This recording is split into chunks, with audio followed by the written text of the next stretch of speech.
Devin Miller, who the crowd is, the New York Titans crowd is chanting for, is in the game at keeper. He passes to Paul Bovarnik. Bovarnik with the pass behind the hoops. Now back up top. Miller's got it. Breaks the tackle, goes for the shot, but it's knocked down by Caton, who's having an excellent series so far. Yeah, we're seeing a lot of aggression from Liam Zach on Ursa Minor. A lot of just wrapping, tackling. Good beat there. And Embers are going to burn their one reset there.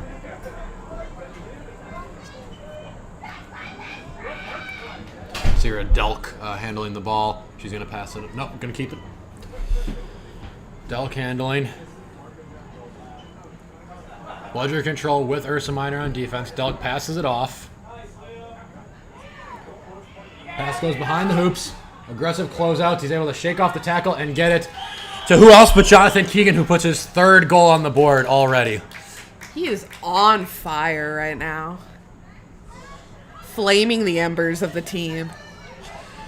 Miller pushing the ball up now. Gonna have to shake an aggressive defense here. Now another deep pass over Bovarnik's head. He'll win the foot race to it. Try to get in the lane. Big hit. Loses the ball. Nice tackle from the Embers there. Gets the stop. A major hit on the Ursa Minor. Abraham Benningson comes up with the stop there. And now he'll lead the ball up.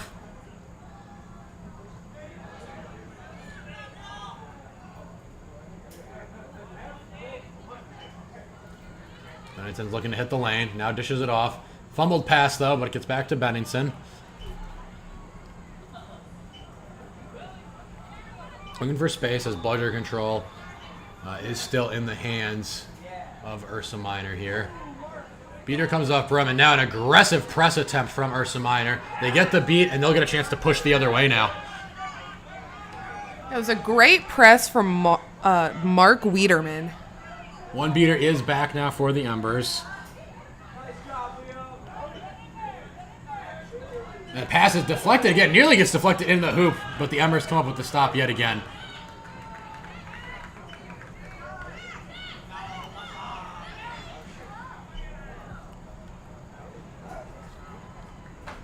Got a couple of subs coming in for the Embers. We'll take a new line in for the Embers.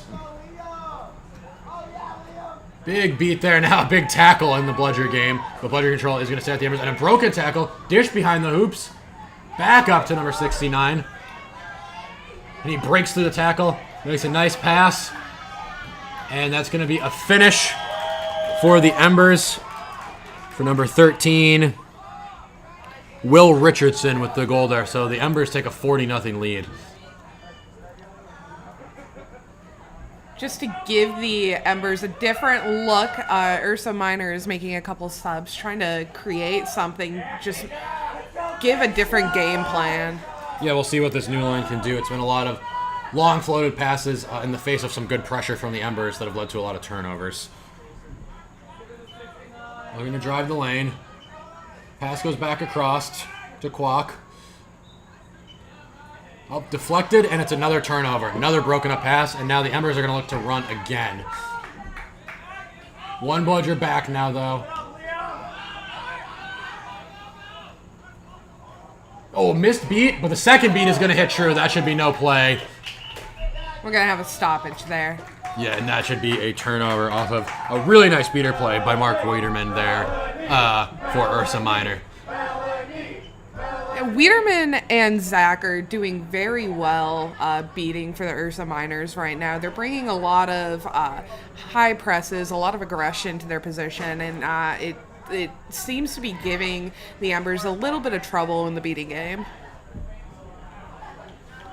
Yeah, and we'll see if they can turn that into some points on the other end. Got a nice vocal referee here. The player...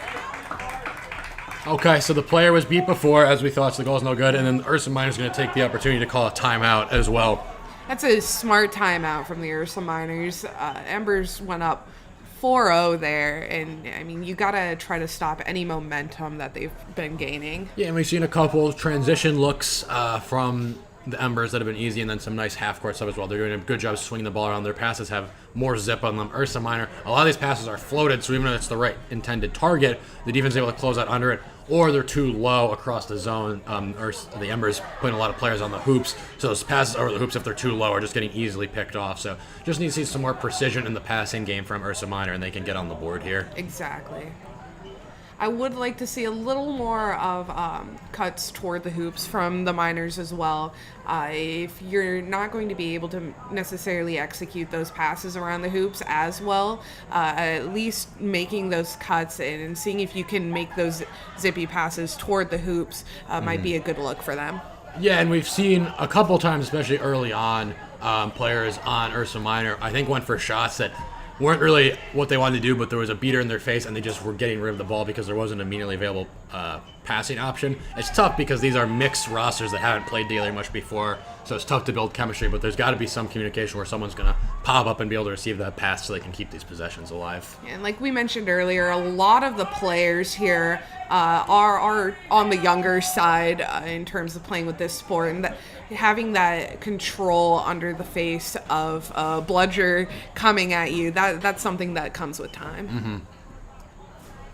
So it'll be Ursa Minor ball off the stoppage. As we get ready to resume here, Andrew Bowman has subbed into the game. Keeper. And we'll see what Bowman can do here. Great catch in the beater game, but then a great beat. Bowman's going to have a chance to attack now. Dishes it off. Pass across. Can't quite be brought in.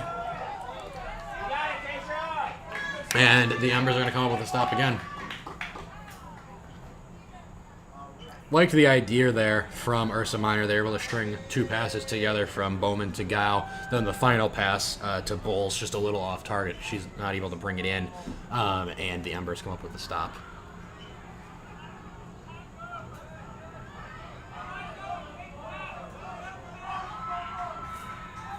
Pass goes behind the hoops now. Good move put on and a great pass and a big dunk finish. We're going to have a stoppage over that, though. I think he put so much emphasis on it, he might actually miss the hoop.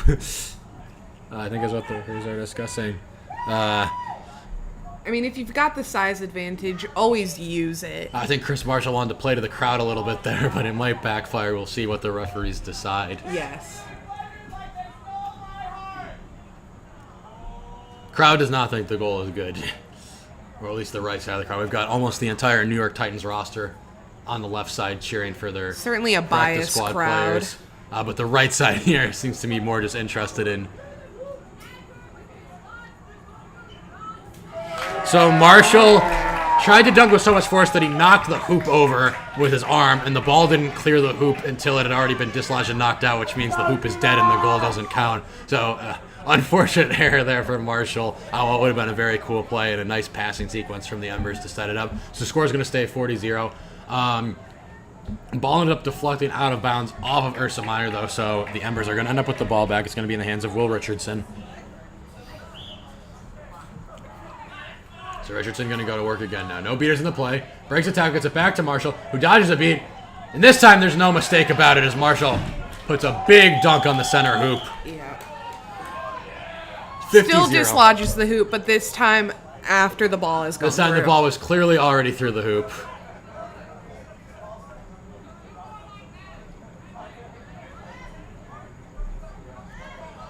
And now we'll see if Bowman can make something happen here for Ursa Minor. Pass back up top. Now across to Liz Stone. Stone's going to drive the lane. Hit hard and not able to come up, place the shot, so it's another stop. But a great beat. That was a great beat. Unfortunately, missing the time target. It's going to have to be a tackle stop here with no beaters back. And what a hit! And that is going to be a nice stop for Ursa Minor. A big hit from Eugene Ham there. I'm loving the beating right now from Adrian Koretsky and I believe Mark Abraham on the Embers.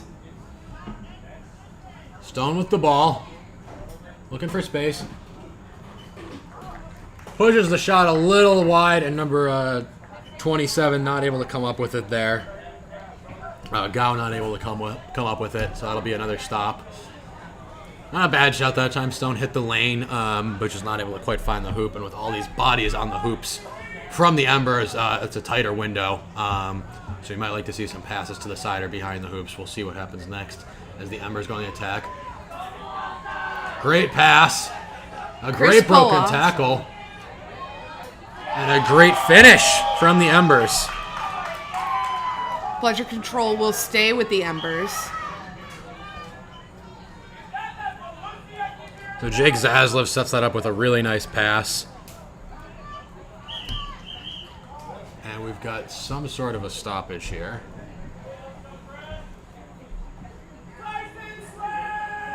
I believe there's just something wrong with Eugene Ham's equipment. So Ben Busey subbed back into the game. We'll see if Busey, a talented shooter, can make something happen for Ursa Minor here. Seeing some shaking up of positions as Liam Zach, who we I think briefly saw at Peter earlier, is in a chaser.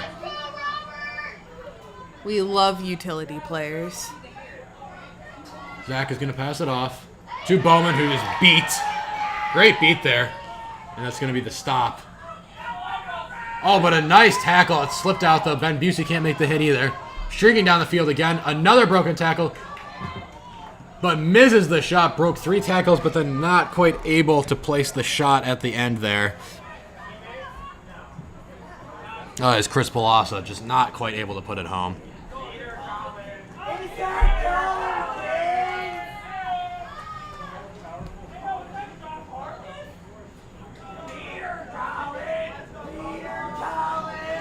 So substitutions in for Ursa Minor now. I think that's more utility players as Colin Gaines, who was in a keeper earlier, is beating now for Ursa Minor. Just trying to shake up the lineup and see what they can make happen here.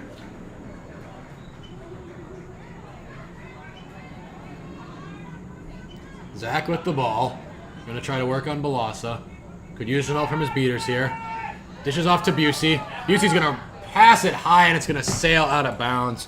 I think he was going for the shot. Pushes it a little high, and no chance for number 2 there to come down with that one. Jacob Ulrich was doing a good job at keeping Colin Gaines a bit distracted there on the Miners offense. Pass is going to go wide from Ursa Minor, just a bit wide of the intended target there, and sail out of bounds. So a break for Ursa Minor there. They'll go with the stop as the Embers pass sails out of bounds.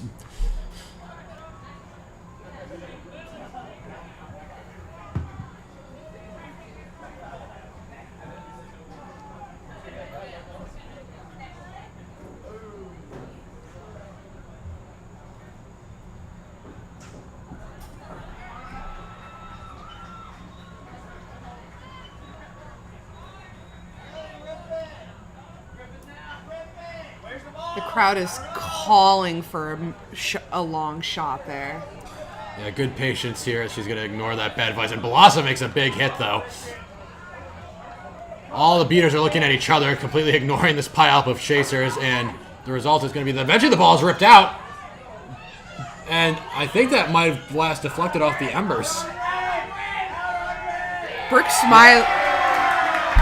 Brooke Smiley doing a great job at getting Bludger Control for her team.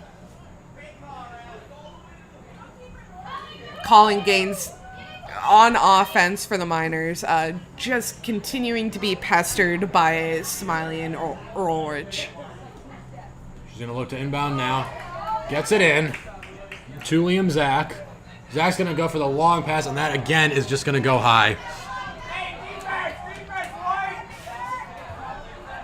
Now the Embers are looking to push the other way.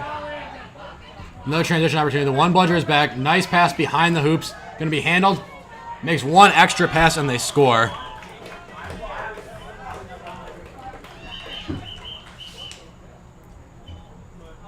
Really nice passing sequence from the Embers there in transition. Rushed ahead. The one beater gets back into the play, but they throw it deep on the hoops, swing that pass across, and a really nice goal there to put them up 70-0. During the stoppage, you could see Ben Busey kind of going and leaning over on his knees. He's standing up now, but you can tell he might be getting a little tired. Couple long shifts. He's used to them, though. In the college game the last few seasons, he's been putting in long games for George Mason University. Chris Balassa got a card there for the Embers. It looks like the goal was still good. I think it's going to be, since the bludger turned over, I assume it's going to be for a swat in the beater game. Balassa, as a chaser, illegally swatted a bludger, it looks like. There's a strict definition of what's a legal swat and what's not, and it looks like Balassa wasn't within the bounds of the rules there. So now they're going to look to push. Nice pass to Busey. It's broken up, though. A great play from the keeper.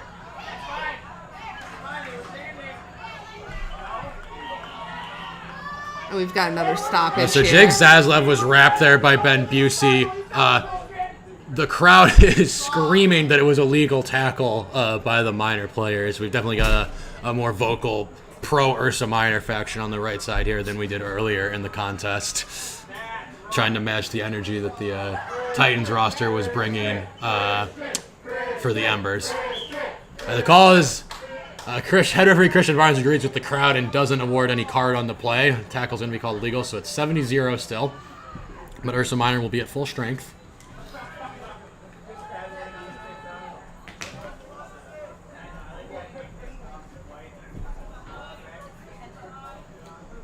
Balassa back out of the box now, so Ember's able to survive that penalty and continue pitching the shutout. Shot is... It looked good from our angle, and Christian Barnes does agree. Yes, the goal ref wasn't sure, but Barnes says it went through. It looked good from our angle. Very nice shot there. Unassisted goal that time for James Carey. Yeah, and that's going to be bludger control with the East Embers in the hands of Marissa Rizzi and Jacob Ulrich, who is still in the game. Yeah, really nice shift from these beaters, and it's really been a great performance from the Embers up and down in the beating game so far. Liz Stone handling the ball now. We've seen her take a couple shots that have just gone a bit wide. Going to work to swing it down the side now. Now back up to Stone. It's that 2-2 zone look again from the Embers here. Going to get pulled down the wing. Back to Stone. Good beat. Stone's going to hit the lane now. Shot is going to get deflected. And now Balassa's going to look to rush the other way. There is one beater back. He sees, I think, an option to go for a deep pass. And a nice beat is going to disrupt the pass. The bludger missed, but the pass was still rushed. And now a big tackle from Stone. But Balassa is going to fight off some contact and finish to make it 80-0 for the Embers. That was a really nice finish from Balassa, despite Wiederman's missed beat, but still was just enough to spook the Embers players. And we saw Chris Balassa have a really nice USQ season, Julia, with Skyline Quidditch. And you can tell the experience playing with a higher-level club team has really served him well. He's definitely one of the better players on the field right now. As Paul Bovarnik rips a shot, and that's going to be the first goal for the Ursa Minor. Yeah. Nice passing sequence, gets it to a shooter behind the hoops, and Bovarnik able to finish. And East Embers are off. Immediate rush the other way from the Embers. Nice pass. Balassa's going to score again. Immediate answer. So while Ursa Minor was enjoying their first goal of the game, a rush immediately the other way by Luis Mendoza finds Balassa on the other side, and a great finish to make it 100-10. Excuse me. It looks like the Miners, especially now, are a little bit more of a shooting line. I know Liz Stone likes to take those shots, and Paul Bavarnik, 77, and his chaser, who usually plays beater. The rare occasion he does play chaser now, he likes to take those shots as well. Miller's going to swing it down behind the hoops. The drive coming. See if they think shot again. Nice fake. Nice hit. Manages to dish the quaffle out, but it's going to be to the Embers first. Big tackle from Liz Stone. Was going to turn it back over. No, I think Balassa's going to end up being first to the loose ball. What? No, Stone has it. And throws it in the direction of the hoops. It almost sailed through. Unlucky with the result there. But great hustle there from Liz Stone. The crowd was ready for that to go in, too. They were standing on their feet. Yeah, Stone makes a big hit, knocks the ball loose, and it manages to at least hurl it in the direction of the hoops, and it's not too far off from its intended target. So no finish there, but that prevents the Embers from running in transition, and they'll have to set up their half-court offense now. Bavarnik is beat. Nice drive.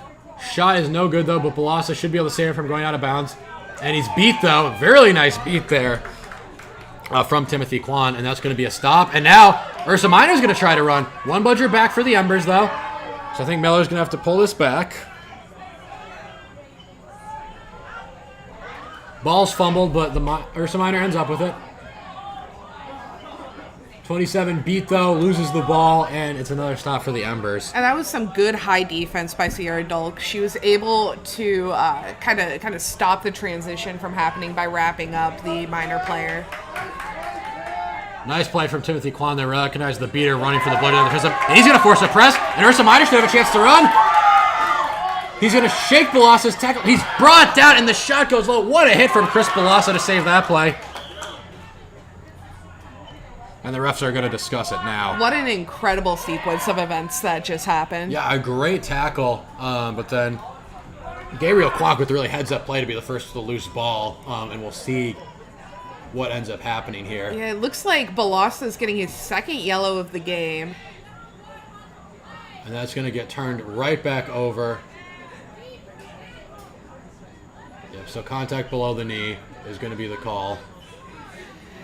I'd like to see what Embers do with Balassa here, because that is the second yellow of the game. If he gets another yellow, that will be a red card for the player. And if they're up, although he is one of the better players for Embers right now on the field, I mean, they're up 9. Golowski's going to shoot and score. So Golowski was fouled by Balassa, but because of the yellow card, gets the ball back, and that time able to run right in and shoot and score. And that releases Balassa from the box. Yep, so it's 100-20 now. Balassa's going to stay in the game, at least for the moment. Immediately pressed. And that's going to be a turnover. And another chance to run. Oh, but a great beat by Isaac Cerna-Diaz is able to get back in the play and get Rice the stop. and Kwan are doing incredible things in the beating game for their Ursa Minors right now, and their chasers are just not quite able to finish those plays, but that is not the fault of Rice and Kwan. Yeah, really nice play. Here comes Kwan again. Big beat on Isaac Cerna-Diaz, and nearly comes up with the catch, but that is going to end up costing his team bludger control. Now we'll see what Balassa can do with bludger control on his side. Balassa goes for the shot. It's high, and it's going to sail out of bounds. Missed the intended target on that one. So still 100-20. Ursa Minor does get the stop, and they'll make a bunch of substitutions now. We're seeing a lot of bit of a longer shots in this game. Yeah, from both sides. I think there needs to be a little more focus on both sides to work the ball side. Nice beat is going to give a chance back. And a nice dodged beat. Sprints and breaks the tackle, but eventually loses the ball and it sails out of bounds. And we've got a player down on the field after that contact.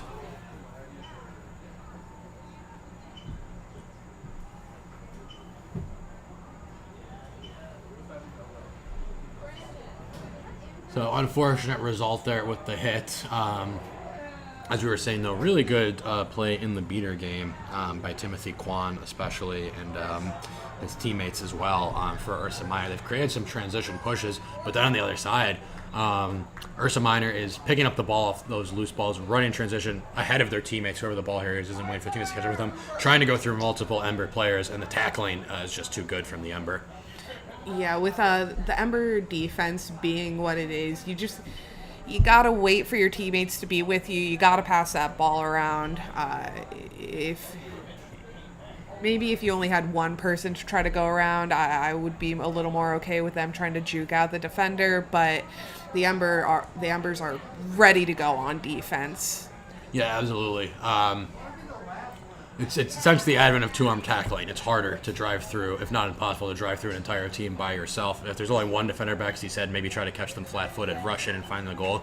But when there's 2, 3, or all 4 chasers back there, even without a beater, you as the person with the ball want to be the slowest person coming up the field to let your teammates get ahead of you and find the passes in transition, and that's going to lead to more successful looks. So we'll see if Ursa Minor can do that. Exactly, and the injured player is walking off with a little bit of help, but walking off nonetheless. Ursa Minor, I got to regroup a little bit here. We're getting close to the release of the snitch.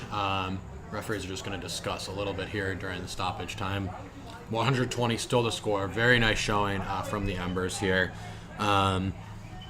Really impressed by a lot of players up and down this roster. Obviously, we've talked a lot about Balassa, Will Richardson, Chris Marshall have been very good in the Quaffle game as well, and we've seen really good showing in the beater game as well. We talked about Sierra Delk earlier. We've talked about Isaac Cerna-Diaz, obviously a veteran player as far as Next Gen Showcase goes, who was on the Titans last summer and was part of the Rutgers program for a long time and a successful player at Skyline during the USQ season. He's been making an impact as well, just really up and down. The beating game has been really fantastic here from the Embers. Players are making their way back to their brooms now.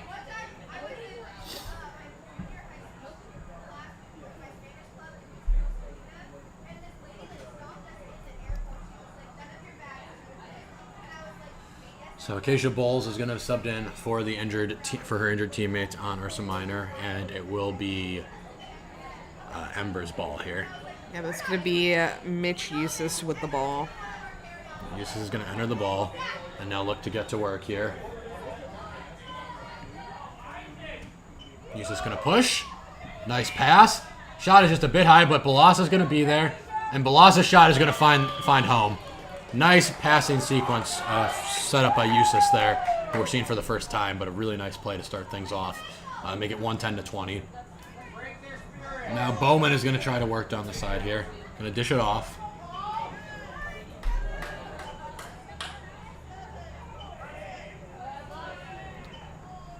Bowman working it deep. And this is going to be the last possession. We're at the 20-minute mark. Bowman is wrapped, but manages to get the ball out. Nice drive. Beat. Wow. What an unfortunate sequence there. There was some confusion, as I think some people called Kwok beat before the pass. His teammate wasn't sure if they were allowed to keep playing or not. Eventually decided to, but the ball just rims out of the hoop. The Miners are managing to keep the play alive for right now, though. Yeah, a really nice sequence here. But it's going to end there. Good trail by the Ember, and really unfortunate that finish just rims out of the hoop from Gao, who I think, as mentioned, wasn't clear if he was allowed to keep playing or not after some people were calling Kwok beat before the pass. Eventually did try to push it to the hoop, but by that point, a couple of Ember's bodies in the area, not quite able to force it through. Gets unlucky with the roll on the rim, and the Ember going to come up with another stop here. And that's just going to be something that the players are going to have to learn.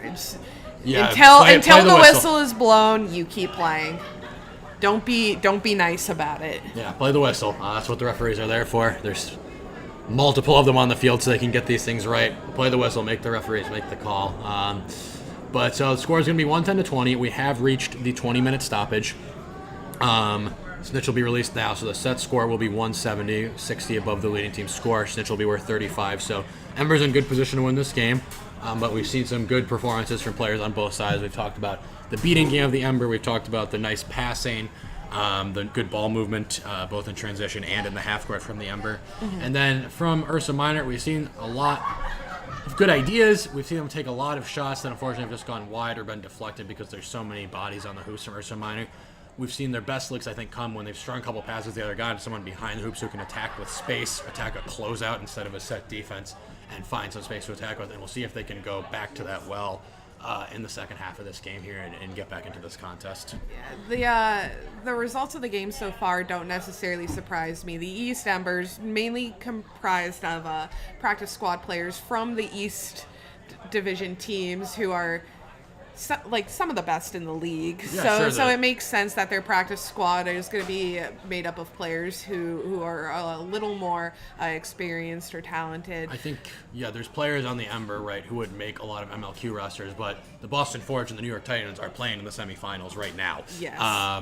Boston up against the San Antonio Soldados and the Titans up against the Austin Outlaws. So it's hard to make the cut for those rosters with so many veterans on those teams as a younger player. And that's why we're seeing so many talented players who are appearing in this next-gen showcase. Something we've talked about all season with the New York Titans is they had so many chasers, especially leave the program between last summer and this summer. And a lot of players who in the past were back of the roster or practice squad stepped up and filled those spots and were big. And we can expect, I think, to see some of the players who we're seeing in the next-gen showcase right now be on those Titans and Forge rosters in future years and make an impact because we're seeing a really impressive performance from them here today. Yeah, if these programs are able to keep these people, these players in them, then these teams are going to be in good hands. Yeah, and that's what keeps the program healthy. Just keep funneling in new talent as people, age out, move away, transition out of the sport, whatever the case may be. They can be replaced by a young, promising talent in this next-gen showcase, giving those young players a chance to show off what they can do now and make the case to be on those rosters next summer.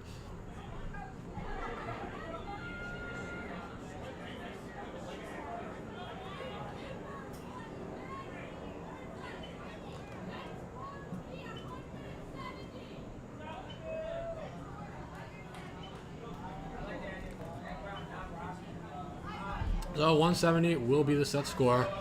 Ursa Minor will need 150 points by snitch or by quaffle to win this game. The Embers only 60. The Embers are going to push right away. Here comes Eustace again. Eustace.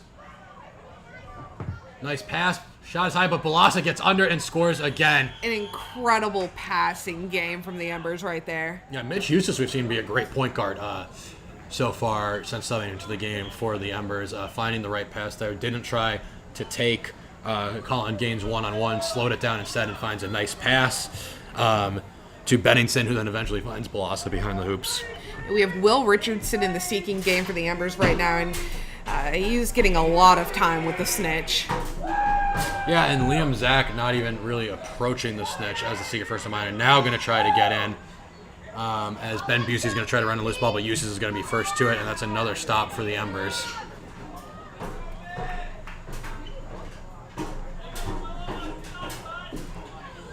So a lot of time here on the snitch, and Embers meanwhile looking to extend their lead in the quaffle game as well. Mark goes back up top. Now a nice pass across. So a lot of goals from Keegan early in the game. Now he finds a nice pass, and he's going to get called beat before. Nice pass, and the goal did go through, but called beat before. He clearly disagrees with the call, but you gotta listen to the refs. Yeah, Karateski.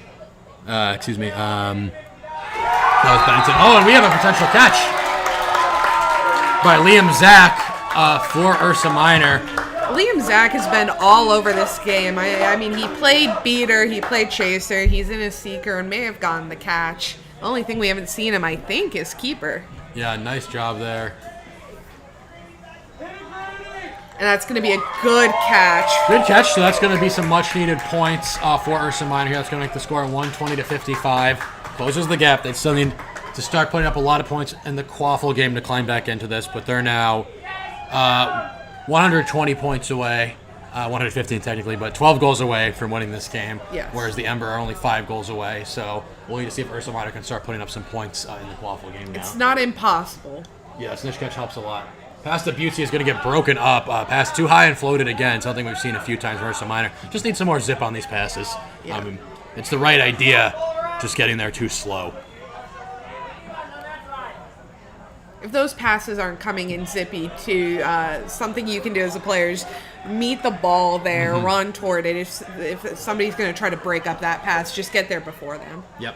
So it's Bennington with the ball now for the Embers. Bennington's going to hit the lane. Go for a nice shot and hit it. And that one's going to be called good. Yeah, and shots are definitely falling out there for the Ember in a way it's just not for Ursa Minor. But the Ember are hitting a lot of these shots off of decisive movement where they're getting into the lane, finding the hoop, and sinking the shot.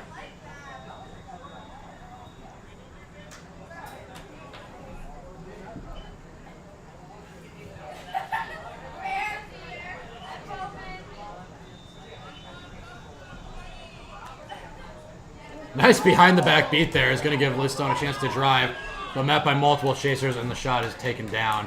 But a really impressive behind-the-back beat there from Robert Rice for Ursa Minor. Not able to, unfortunately, create a goal off of it, but really nice play. Definitely showing what he can do here as the Ember are now going to bring the ball up. Working it down the side, gets to Eustace behind.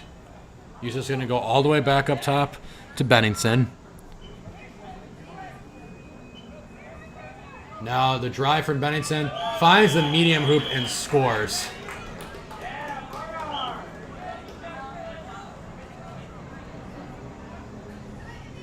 So a lot of nice passing there. We saw Sierra Delk move the ball around. We saw Eustace and Bennington moving the ball around. All three of them just swinging, eventually finding the right look and able to hit the shot there. Stone handling the ball now. Flanked by her beaters. Bludger control is with the Ember. Pass is going to go across.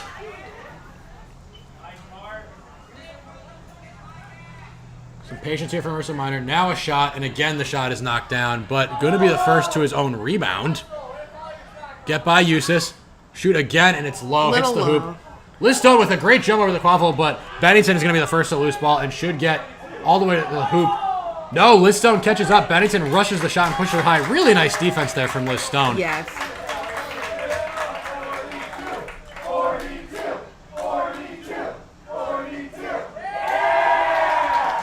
We saw that same great defense from Stone last season during Take Back the Pitch. She was praised for that just go-getter defense. Yeah, and chance of number 42 from the crowd here. Liz Stone winning over the fans. Nice pass to Bovarnik. Going to be met by a strong tackle.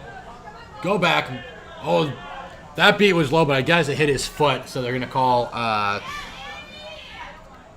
They're going to call Gaines beat on that one. It was a nice setup, the pass to Bovarnik on the wing and then to Gaines behind the hoops, but another great beat from the Embers there. We're going to have a bludger turnover here.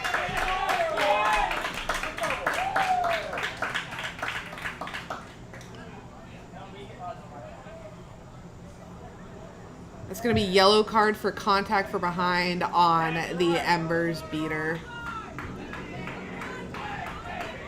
So that should turn the quaffle over as well, I think, back to Ursa Minor. Definitely will turn bludger control over to Ursa Minor, and Ember will be down a beater for a minute here.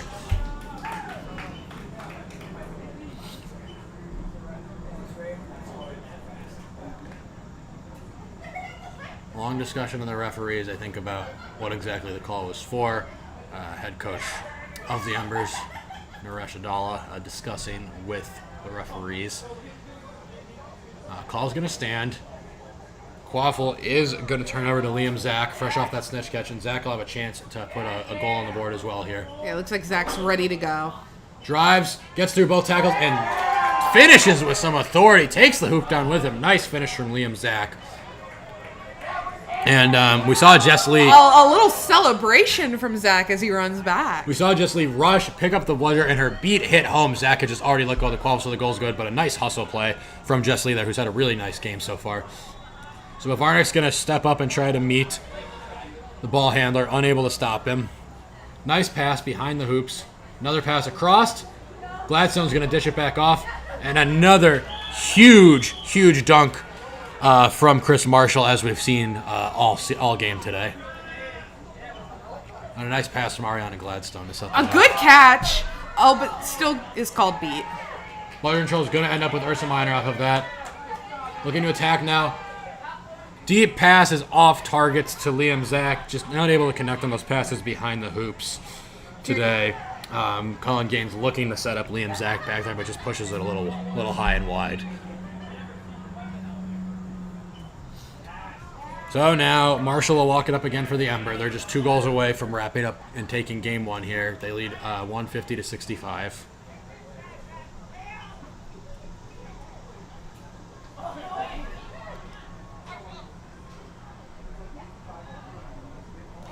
Ball pass is going to get to Gladstone.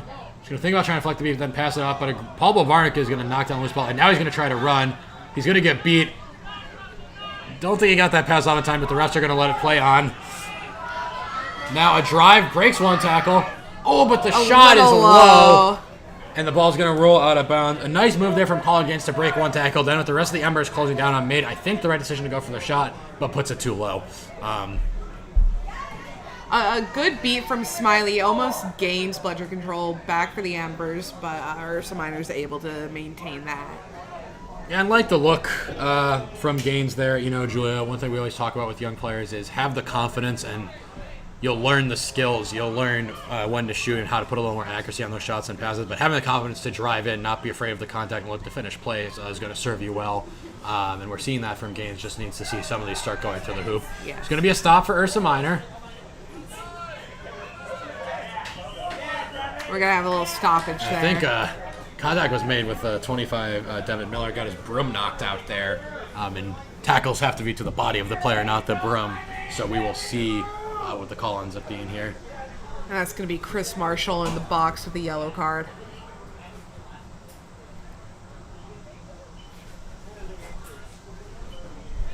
He'll stay there for 1 minute or until Ursa Minor scores. Yep, so still 150 to 65. And there's, for a moment here, we don't see a beater in the play for the Embers, so maybe a chance to push here for Ursa Minor. Yep, here they come. Kwon gonna try to lead them in. Nice fake. Nice pass to... Liam Zach manages to get the ball off, and Bovarnik's going to scoop it up. And goes for the shot instead of the pass, and it just hits the top of the hoop. Just bad look again from the Minor. Ball's going to get back to Bovarnik. Nice pass from Gaines. Now across to Miller. Miller's going to hit the lane. Pump fake. Shoot. That time, Devin Miller finds the shot. No. Oh, they're calling it no good. That ball movement, though, is what I was asking for from the Ursa Miners. Just if we can make it a little cleaner, that would be better. But I'm seeing a little more attempts for movement from them, which is what I like to see. So they're seeing either Devin Miller's beat before the shot or the player passing was beat before the pass. Either way, it just turns over to the Embers, so it doesn't matter if the shot actually went through the hoop or not. It's going to be a turnover. The ball in the hands now of James Carey. Nice knockdown from Ursa Minor. Reads the pass pretty perfectly. And then Bovarnik's going to look to push again. Going to try to get through the entire Embers defense and uses his speed. Gets all the way... No, he's stripped from behind. And his shot is high. Great, great defense in transition there. But now Miller is going to shoot. And his shot is going to rim out. So 2 good looks there missed by Ursa Minor. We talked, Julie, about Bovarnik there might want to just wait for his teammates to get ahead of him. And then instead of trying to rush around and go for that shot, if his teammates can get ahead, he can just find the easy pass across. If you can run that fast, I mean, in certain situations, so lucky to have that. But again, like you said, you gotta wait for your teammates. Yeah, and Miller does get back into play, and then unfortunately just misses the shot off the loose ball. And now it's gonna be a drive from Marshall. Blocks a bludger. No, he's called beat. So a stop for the Minor, who really strings from my teammates together. Miller's gonna try to run again. He's gonna go way ahead to Ben Busey, who manages to stay on Broom, pins it between his legs, and gets the pass off. Oh, but we're going to have a stoppage on that. So what a play from Ben Busey. Like, loses his Broom in the process of trying to catch that pass, but pins it between his ankles. Manages to keep the play going. But it is going to be a turnover to the Embers here.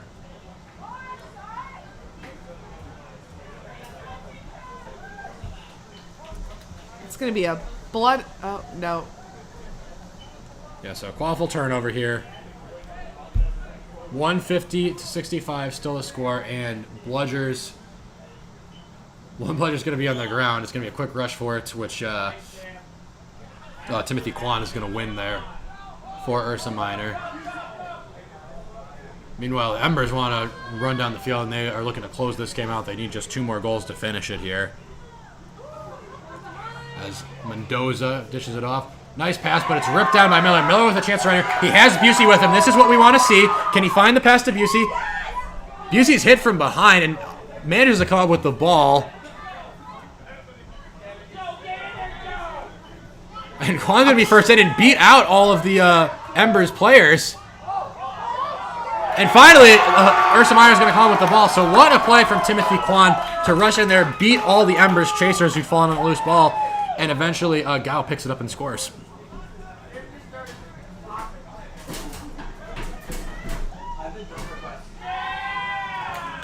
The goal is confirmed good. And unfortunate with the result there because the Embers, the initial result was the Embers hustled back in transition there, but that was what we wanted to see. Busey running the field with his teammates. There was an outlet there. Just a great defensive play initially from the Ember, but then a really great play from Timothy Kwon and his partner to run the length of the field and beat all the players. And that ball is just going to go out of bounds.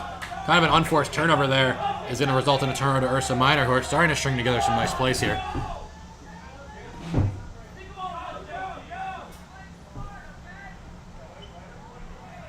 Plays dead, so the players are going to reset to where they were before they start moving. Got a little ahead of themselves, a little too much dip on their chip. So it's going to be the inbound coming here from Joe Glukowski. Just going to run it in, dish it off to Ben Busey. Busey in the green headband going to dish to Liz Stone. We'll see if the Minor can keep up the momentum they started to build here.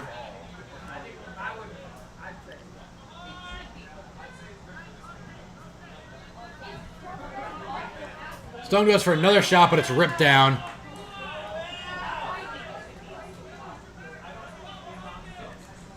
Bowman. Stone steps up and not able to make the tackle. A nice drive, a nice pass, and it's Bellassa with yet another goal. We've seen that all game from the Ember off a really nice feed there. And that's going to put them just one goal away from finishing this. Mendoza with a really nice pass there. Busey with the ball now. Exchange of beats. A good beat. Back to Stone.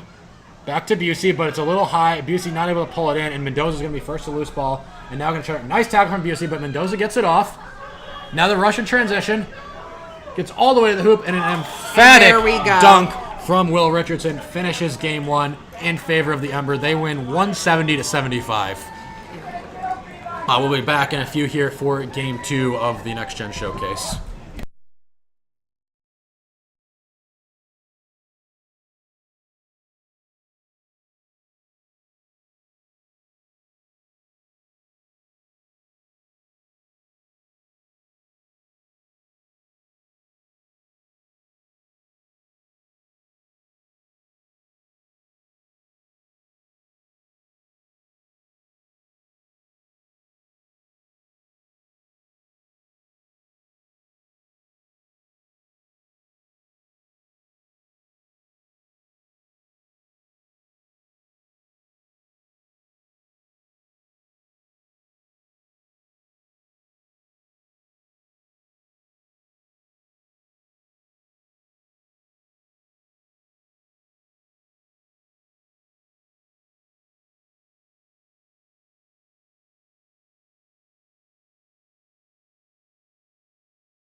Quad ball is a sport that integrates aspects from rugby, basketball, and dodgeball to create a fast-paced, mixed-gender game that features 7 players per side. Okay, so quad ball is played on a grass or turf field with 3 hoops of varying heights on each team's half. There's 4 balls in quad ball, 1 quaffle, and 3 bludgers, and the players run with brooms between their legs and must complete all the play while on broom. If a player comes off broom at any point, they have to tag the center hoop on their team's half before resuming play. Alright, so there's a lot of different positions. The first 2 are chasers and keepers, known together as quaffle players. They use the quaffle, a slightly deflated volleyball, to try to score through their opponent's hoops. There are 3 chasers per team, and they wear a white headband, and there's 1 keeper per team, and they wear a green headband. The keeper is only different in they can't be interfered with in their team's keeper zone, which is an area around the hoops when they possess the quaffle. On offense, all 4 players move the quaffle by running and passing and shooting to attempt to score. A good goal can be scored from either side of the hoop, and it's worth 10 points. On defense, players can tackle each other, and we're talking full contact to prevent the other team from scoring. Beaters, distinguished by black headbands, use the bludgers, dodgeballs, in attempts to knock out the opposing team's players. Each team has 2 beaters at any given time. A player of any position that is hit by a bludger thrown by the opposing team's beaters must dismount their broom, drop the ball they possess, and tag in on the center hoop before they can rejoin play. Beaters help their quaffle players on offense to clear paths to score, as well as work to stop opposing teams from scoring. Okay, so seekers, the ones with the yellow headband, pursue the snitch runner in an attempt to grab that snitch tail from their shorts, kind of like flag football, in order to earn 35 points for their team. They don't enter the game until after the 20-minute timeout, and they leave the game immediately after a good catch has been recorded. The snitch runner is an impartial official whose sole purpose is to prevent the seekers from catching their snitch tail. They can grab, push, wrap, or run away from the seekers to stop them from catching the snitch. The snitch runner comes onto the field after the 20-minute timeout and stays until they are caught. Quad ball is played in 2 halves. The first consists of a timed 20 minutes, and the second ends only when the set score gets reached. During the first half, the quaffle players and the beaters work together to score goals and stop the other team from scoring goals. When the game clock hits 20 minutes, there's a 2-minute timeout, and that's when the seekers and the snitch runner get introduced. At the same time, they're going to determine the set score. It's determined by taking the total of the leading team's score and adding 60 points. The set score gets indicated on a scoreboard, which will be separate from the game score, and whichever team reaches the set score first, either through only quaffle points or with the addition of that snitch catch, win the game.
All right, and we're back at MLQ Championships 2022. We're here for the second game of the Next Gen Showcase between Ursa Minor and the East Embers. Next Gen Showcase, a chance for players currently on the practice squads for the various Major League Quidditch teams to get some experience on a big stage here and show what they can do. A lot of these players still in college or just finished with college. Some of them just not able to make some of the MLQ rosters due to the abundance of talent on some of these teams like the Boston Forge and New York Titans who are playing in the semifinals right now. But a lot of talent on display here in Game 1 where we saw the Embers beat Ursa Minor 170-75. A lot of Titans and Forge players on that Embers squad. And then Ursa Minor, a more mixed group. Some players from Washington Admirals, some players from various North Division teams, just a real mix of talent. But Julia, what did you see from the Ember in Game 1? The Embers killed it Game 1. They were doing a great job, especially in the beating game. They really reached into their depth with their beaters, and I didn't really see a drop in talent as they went down their roster. It was good all around with their beaters. As far as their chasers go, they were doing great with their ball movement. Chris Balasso was a star finishing all those plays, and his teammates were doing a great job at making pretty passes to him. So all around a great job from the Embers. I think the physical defense was huge for them too. Yes. The Ursa Minor had trouble driving past their coin defenders, which led to them settling for a lot of shots, but the Embers kept multiple bodies on the hoops and were able to just swat down most of those shots. Let them get out to a big lead, 110-20 at the release of the snitch. Ursa Minor did manage to get the snitch and then string a couple more goals together to get to 75. But all in all, a comfortable victory, 170-75 for the Embers. And we'll see if it's more of the same in Game 2, or if with the break, Ursa Minor has made some adjustments, maybe try some different lineup combinations and is able to get their offense going more here. Yeah, between the games, we did see Ursa Minor do a team huddle, a team discussion, whereas the Embers kind of walked off, and they're very comfortable right now. So we'll see if the mid-game preparation makes the difference here. Yeah, and comfortable after Game 1 is the most dangerous place to be in sports. So we'll see if Ursa Minor can come out strong here and make an early impact. Looks like it's going to be a very similar starting lineup to last time. Joe Glukowski, who we saw make some nice plays in Game 1 for Ursa Minor. Ben Busey and Liz Stone rounded it out at chaser with Cullen Gaines in a keeper. And then Timothy Kwan, who I think was probably the strongest beater for Ursa Minor in Game 1, had some really, really nice plays. Kwan was doing very well, very, very smart plays out there last game. And he's going to be partnered with, I believe that's, Annalise Petrelli. Can't quite tell from here. I believe that's number 28. And then on the right side for the Embers, we saw Chris Balassa, who is the leading scorer, will be getting the start again in this one. Looks like Will Richardson is out there as well. Sierra Delk out there. Ariana Gladstone at beater. Unable to tell which beater that is on the far side. We'll have that in a moment here once the players start showing us their jersey numbers. But both teams on the starting line, and we're ready to get started here.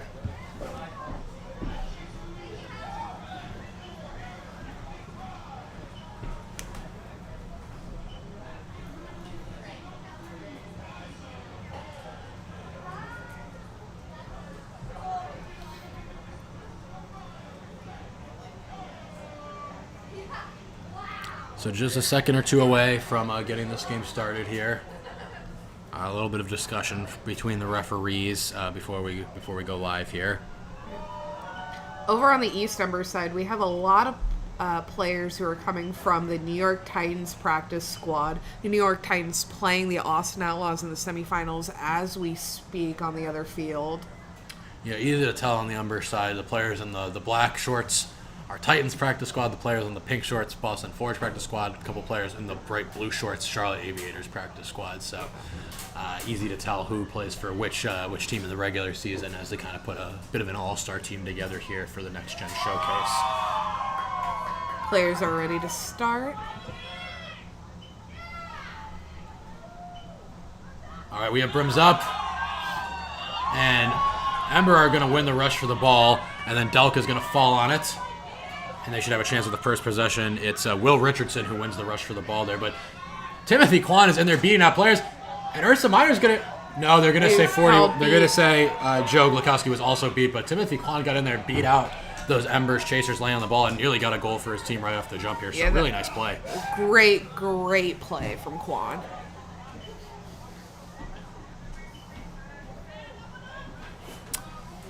So that's Mac Abraham in at beater. Ball's going to go over. Now back to Richardson. Met by Liz Stone. Stone is beat. Abraham passes to Balassa. Balassa goes across. Nice finish by Delk. Really nice passing from the Embers.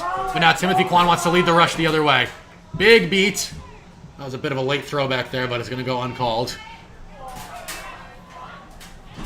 Gaines is going to drive the lane, hit the lane, and his shot is going to go low. Ben Busey is going to save it from going out of bounds, but Delk is going to be the first to the ball for the Embers, and the Embers are going to get the stop.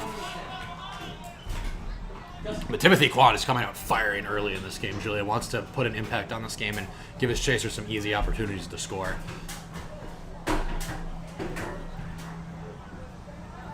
Bludger control will remain with Ursa Minor for now. Bobbled pass is going to stay with Emmer, but Kwan is there, beats Balassa, and that's going to be a nice turnover. And now a chance to push the other way for Gaines. And Kwan is going, firing a great beat. All the Bludgers are on the ground. Ursa Minor needs to get in here. Gaines is going to try to beat one on the corner. Breaks one tackle. Gets through Balassa. Met at the hoops by Richardson. A huge rejection right at the hoops. Gaines able to break two tackles. Not quite able to put it through. We just need a little bit more execution for the Ursa Minor chasers because their beaters are creating great opportunities for them. Balassa swings it behind to Richardson. Dodges a beat. Second beat hits true. The pass is over Delk's head. Delk is going to save it from going out of bounds. No, she's beat. Busey's also beat. Ball ends up rolling out of bounds. And Julia, going back to that fast break, we saw Timothy Kwan aggressively attack the other team's beaters. At this point, with the struggles that Ursa Minor offense has had, I'd like to see him, do the full Max Howland and get in there and start beating out the Embers chasers too. Just make it as easy as possible for his chasers to get in and get some goals because he's dominating in the beating game right now. He has lost his bludger. We'll see if he can get it back here. Control flipped over to the Ember for the first time. He's clearly got the speed for it. He's clearly got the arm. He just has to go in and make those decisions. Boss is going to swing it back up top. Delk's going to pass it off. Across the top. Drive coming. Down the side. Across to Balassa. Legal goaltend pulled off by Gaines, and that's going to be another stop for Ursa Minor. Come up much stronger on defense, and Kwan and his partner have won bludger control back. Gaines is another player on Ursa Minor that I think I've been seeing some really good stuff from.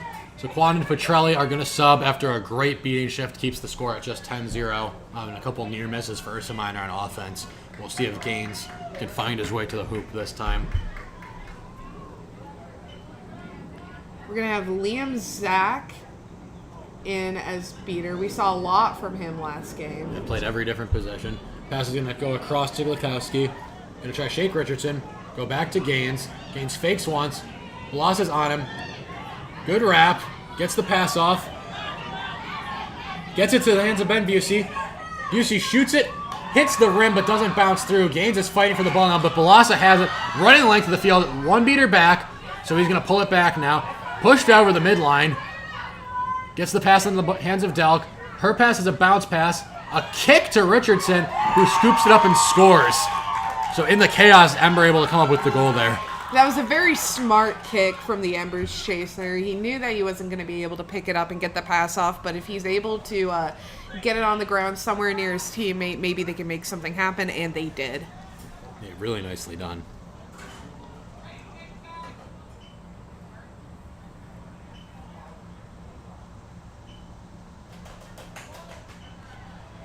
So Gaines going to handle the ball again. Some nice ball on the last one. Ben Busey's shot just hits the rim. But we need to keep seeing these incisive cuts from Ursa Minor and string 2 or 3 tight passes together. Or see the beaters create some lane for Gaines to get into. Speaking of cuts. He's going to go across. Now the nice floated pass. There it is from Ursa Minor. The pass gets to Glukowski. Glukowski able to handle that pass and find Keisha Bowles, who puts it through. But an immediate answer from Ursa Minor the other way. As we were finding the names of the players, Embers ran it down and scored. Yeah, Will Richardson goes coast to coast there.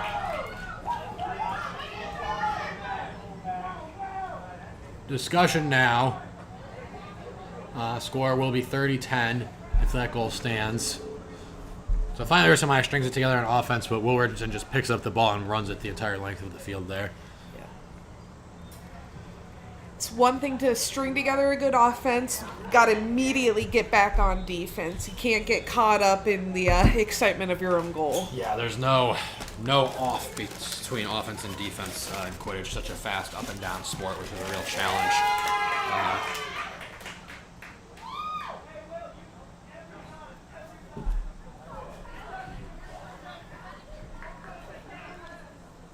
So no call is going to be made. The goal is going to be good. 3-1 Embers. I think something was called on Liam Zach, who's going to be off broom now. So ball will go back to Gaines. Ember just got the goal, and they have one beater back. So Ursa Minor's going to have to slow it down here, let their beaters get their one bludger back. Two bludgers in the play for the Embers, excuse me. Oh, we're seeing Brooke Smiley in the game with beater.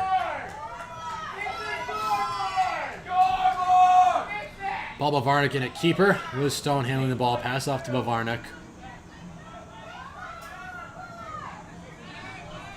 Bavarnik deep pass behind. It's bobbled a bit. And what a fantastic tackle by Sierra Delk. She puts a huge hit on Gabriel Kwok. Knocks him down. Knocks the ball out of bounds in the process. What a tackle from Delk on that one. During this stoppage, we're going to see a bludger turnover, so that's going to be bludger control for the Embers in the hands of Brooke Smiley and Jacob Ulrich. Nice, really nice tackle from Sierra Delk there. Looks like there's just going to be a substitution for Kwok, who took quite the hit on that play. He's going to speak to the athletic trainer. Looks like he's able to stand. I think they're just running him through a couple questions to make sure he's not shaken up. But there's going to be a substitution for him. Gao's going to come into the game in his place. So Sierra Delk, after getting that nice tackle and forcing the ball out of bounds, is going to get to inbound it. And what a nice defensive play. I love what I've been seeing from Delk. This game and last game, she's been phenomenal. Yeah, like we talked about with the depth of the Forge, Sierra Delk on their practice squad. Well, this is the type of player who a lot of the teams who we saw on day one of MLQ Championships yesterday would have loved to have in their rotation.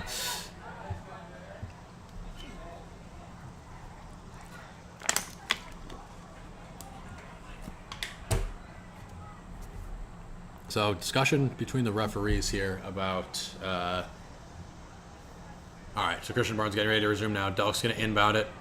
Gets it inbounds. And so now the Ember are going to look to attack again behind some aggressive beater play. Rush coming in from Jake Zaslav. He's met by Bavarnik. Delk's going to create a screen for him. The shot is going to be low. And the Ursa Minor are going to get to the loose ball, but we've got a stoppage. Yeah.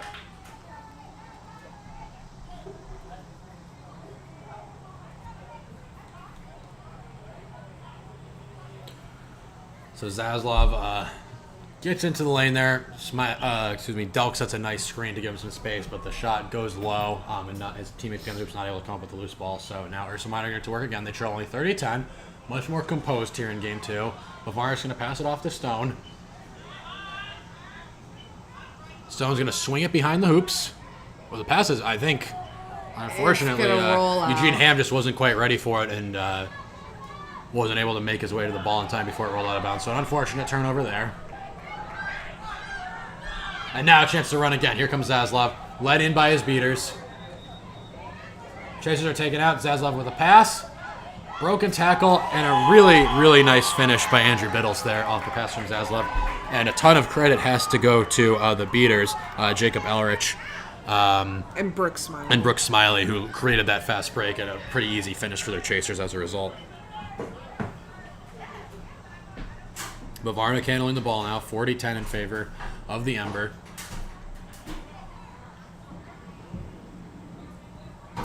Bavarnik goes for the long pass that kind of splits the difference between Stone and Ham, and so neither of them are able to come up with it, and it sails out of bounds. And another fantastic beater performance from the Ember. They've got the balls on the ground here. Zaslav wants to run again. Passes it off. Oh, and what a take from Biddles. Gets through one tackle and then just easily lays it through the short hoop. Really nice take. Decisive drive. A good catch by Ulrich. But then loses it off a great beat. And so bludger control now in the hands of Ursa Minor. Ball's going to go back to Bavarnik. Bavarnik's going to go for the long pass over the top. And again, it sails too high, and it's going to go out of bounds.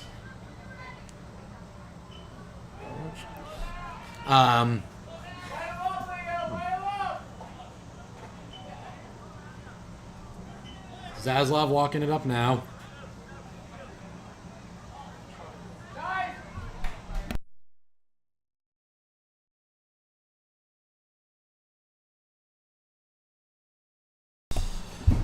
We got a stoppage here for the referees to discuss. It was Embers in possession of the ball. Unclear what this call is going to be for. 50-10 our score after the two nice goals in a row from Andrew Biddles for the Embers. Zaslav to Biddles has been a nice connection here. And transition opportunities created multiple times here by that excellent beater pair of Brooke Smiley and Jacob Ehrlich in the beater game has led to some really easy opportunities for the Ember. We'll see if they can continue that here.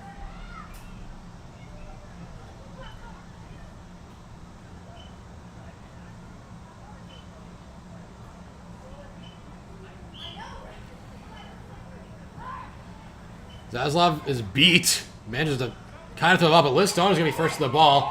She's going to break Zaslav's tackle, get right to the hoop and finish. Nice take from Liz Stone. Great transition opportunity created there for Ursa Minor. We're going to have another stoppage for a play in the beating game that occurred during that. I know Liam Zach was looking for a ref call. I didn't see exactly what happened. Zach is going to get carded for a shove, I think, against Smiley.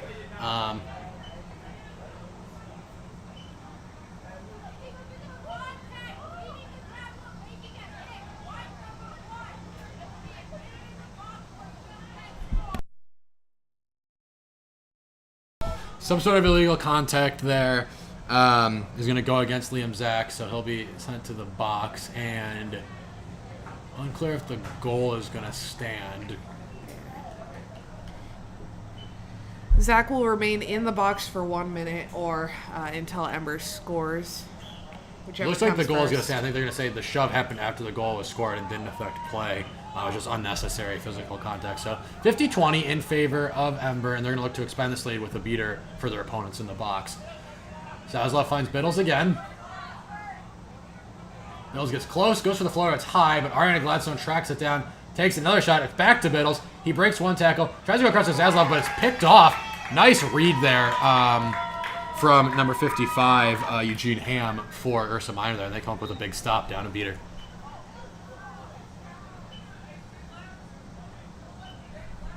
Robert Rice, the one beater in with his teammate in the box for Ursa Minor, and Ursa Minor's just going to have to try to kill this penalty. Stone passes it to Bavarnik. Back to Stone. Protected by Rice. Stone is beat, but Rice is still clear. Bavarnik can't win the race to the loose ball. He does win the race to the loose ball. And now he's going to try to get in. Met with some aggressive physical defense. Goes for a long pass. Oh, and it's broken up. Gao had the ball in a good position in the hoops, but met by two Embers players and stopped from putting the ball through. Yeah, we mentioned the Embers defense at the beginning of this game, and you're seeing it now. Yeah, the good physical chaser defense saves them on a play where their beaters weren't near enough to affect the play. Isaac Serna-Diaz is subbed into the game at beater for the first time, points to his cheering section in the crowd. Mitch Eustace in as well. We have quite a bit of Titans practice squad players here now. Yeah, deeper into the depth. There's Gladstone makes a nice pass.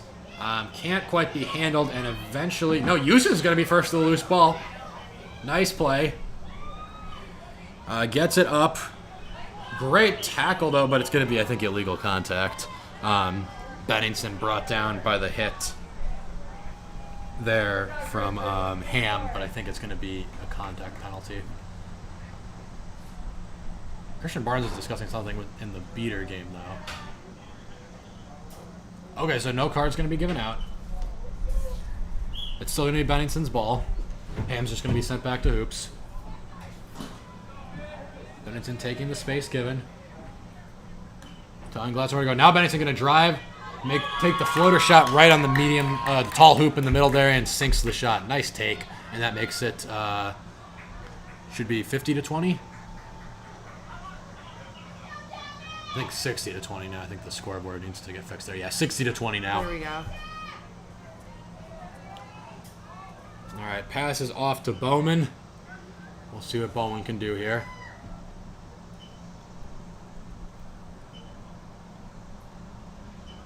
Bowman getting close to the lane. Thinking shot. Dishes it off instead. Huge beat is made, and Eustace is going to have a chance to run the other way with not much chasers back. Makes the pass across to Benson. Back to Eustace. What a give and go. Unselfish play between the two teammates, and they get the goal. Really nicely done. That was a fantastic give and go between Eustace and Bennington, the one to get the assist yes. there. 70-20.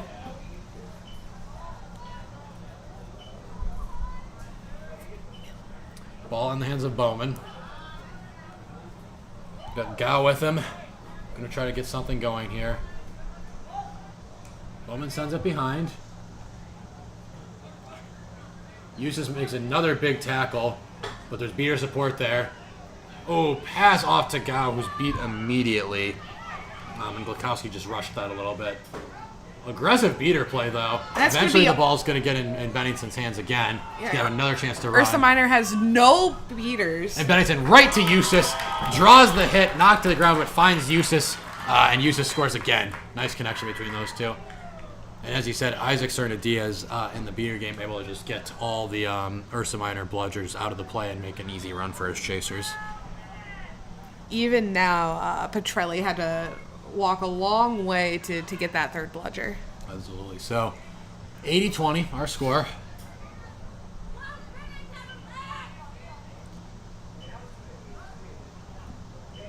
Nice beat. Back to Bowman. Bowman hits the lane. Shot dips in. Nice find from Bowman. He and Glukowski played a little pitch and catch that he's able to find a matchup he likes, get into the lane, and hit the shot. So that'll make it 80-30. But now Ember's looking to run again. One bludger is relayed back, but it's once again going to be Bennington to Eustace in transition. 3 goals in a row for that duo. It seems like every time Ursa Minor strings together an offense, the Embers have a quick and decisive answer for it. Yeah, absolutely. As Bowman's going to bring the ball up now. Big beat in the beater game. Bowman's pass is going to go a little bit wide, but it is going to be tracked down by Kwok. Kwok breaks Ariana Gladstone's wrap, goes for the shot, but it's pulled down by Eustace, who just plays it off. And now Eustace looking to run again. One beater back, dodges the beat though. Makes the pass ahead. And this time it's Eustace dishing out the assist to number 11. Eustace is 11, excuse me. To number 17, Jack Hobbs. So a really nice pass there in transition, and another great look there. We had bludger control trade twice during that play there. It went over to the Ursa Miners, and it almost immediately went back to the Embers. Nice pass there, but it's unable to be brought in. And so Marshall has the ball now. So some huge dunks from him in game 1. We'll see if he looks like to do the same in game 2. A beater's in the play. It misses, and he gets another poster dunk. Nice take from Robinson there. We have Wiederman in the beating game for Ursa Minor right now, and he is doing his darndest to get the bludger control back. He is meeting the Embers beaters mid-line to try to distract them, get them out of their offense, or trying to make something happen, but it didn't quite work that time. Yeah, 110-30 for the Ember. A good catch by and a good Wiederman. Dodge. And Bowman's going to take the opportunity to drive. Shakes one, breaks another tackle, Gets all the way to the hoop, and it's a big poster dunk from Bowman. That has to feel good. Able to get through the entire team and score. Weirman, who had great play there, got wrapped up. Zach's going to get successful. Liam Zach, huge hit on the keeper and tackled him back over the keeper's own line, which is a turnover. So catches Marshall there and drives him right back over the line. Some discussion now between the referees.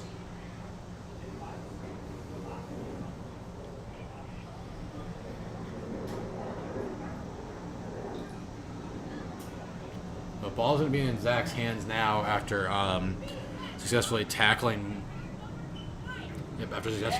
Marshall across the line. And have a chance here if he can get around Marshall quickly to put one through the hoop as well. Jess Lee is nearby with bludger in hand.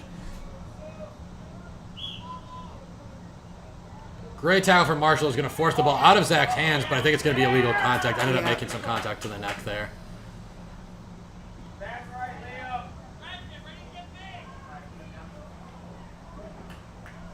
Yeah, that's going to be a yellow card on Chris Marshall.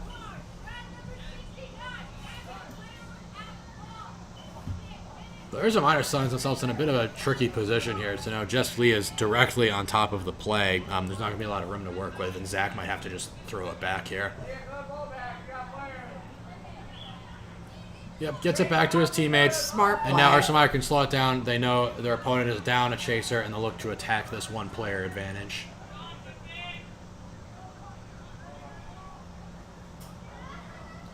Pass down to Bowman.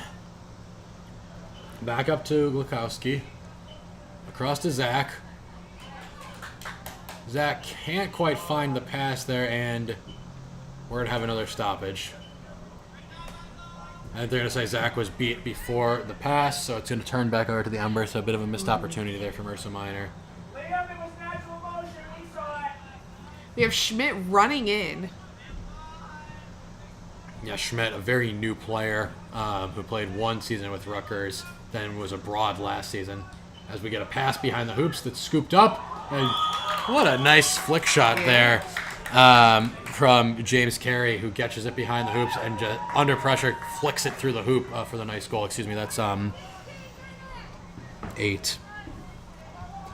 Jonathan Keegan, who we saw multiple goals from in Game 1 as well. Pass across from Ursa Minor. Pass is going to go behind. They should be able to track this down before it goes out of bounds. Now back in the hands of Bowman.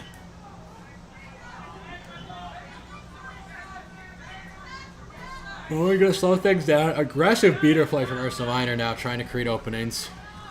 But now a press attempt from the Ember. It gets to Liam Zach. Bowman is beat. Zach trying to find an option. Ooh. Gets it, but the pass can't be handled by Eugene Hammond. It rolls out of bounds. And that was Josh Harkins for the Ursa Miners, who we're going to have a stoppage. But that was Josh Harkins for the Ursa Miners, who was going in and trying to create a lane and just aggressively beating the Embers. Yeah, but met really well by the Embers beaters there. Abraham and Jess Lee able to withstand the pressure and actually create a no-bludger situation out of it, and they're able to pressure Ursa Minor and force a turnover. Yeah. Russell Schmidt, excuse me, the beater, not Abraham there. A nice beat by Gaines keeps bludger control for the Miners. That should be beat before. They're going to let him play, though.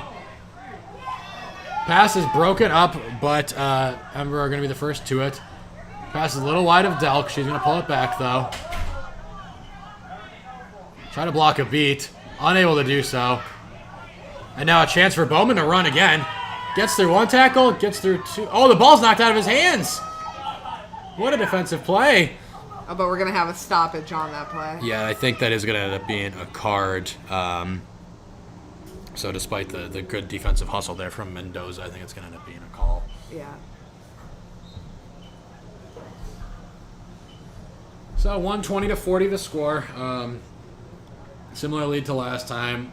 Ursa Minor looked a little bit better, putting some goals on the board, but the Embers still very much in command of the game. Yeah. All right, both teams are being told that they can step off the field and grab some water. It looks like we're going to have a bit of a longer stoppage here. So 120-40, the score we've seen. Ursa Minor really continue to get great performance out of their beating game. We were talking about Schmidt just a second ago. Obviously, Jessley has had successful shifts no matter who her beater partner has been, made some really nice plays, able to make long-range beats on chasers, withstand pressure from opposing teams' beaters, and create no bludger situations. And that transition offense led by Mitch Eustace and Abraham Bennington has been successful time and time again for the Embers. I think Ursa Minor, if they can slow it down and make it a half-court game, have been pretty successful defending the Embers, but they've had no answer for them in transition, and that's been the difference so far. I've been seeing some good beating from the Miners as well, especially with Liam Zach. He's kind of been all over the field, and I also like what I've been seeing from Colin Gaines. Colin Gaines last game put up some good moves, and I think he's been putting up some good moves again this game. Yeah, we saw Bowman with that big poster dunk earlier, getting something going for Ursa Minor here.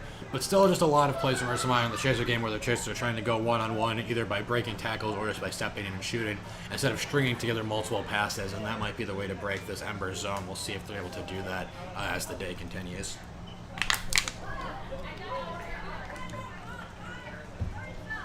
All right, we're going to have an additional timeout from Ursa Minor.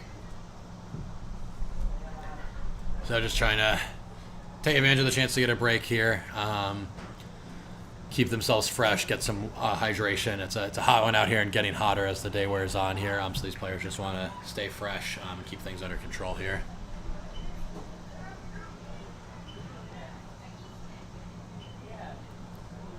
And we'll see if Ursa Minor can come out of this stoppage and timeout with any more effective game plan on offense. As we mentioned, I think the biggest thing for Ursa Minor, either they're not scoring, is find a way to at least avoid giving up transition opportunities to the Ember, because I've liked Ursa Minor's half-court defense for the most part, but it's when the Ember are routinely getting out in transition that they're really able to open up the lead. We have a lot of very fast, very quick players over on the Embers, so anything you can do to mitigate those transitions that I think they're just going to continue to win is going to benefit Ursa Minor greatly. In game one, we saw a lot of goals from Chris Palazzo. This time it's been Mitch Eustace and Abraham Bennington coming up with a ton of goals in transition. For the Ember, we've seen big contributions from Sierra Delk as well. We mentioned Jess Lee already in the beating game. We saw Zaslav and Biddles have a nice connection twice in transition to kind of opened the game up a bit. It was 30-20 early on, and then a couple quick goals from the Ember started a run there, and that was thanks to the play of Biddles and Zaslav. Another pair that I really like on the Embers is Brooke Smiley and Jacob Ehrlich. Yeah, they've been really fantastic together. Definitely players to see young players like this really stepping up and doing kind of the advanced beater things that you expect to see from more veteran players is a great sign. Yes. And exactly what you're looking for at a showcase like this for young talent. So the players are back to their brooms now. We should be getting ready to resume in a moment here. Getting pretty close to the release of the snitch here.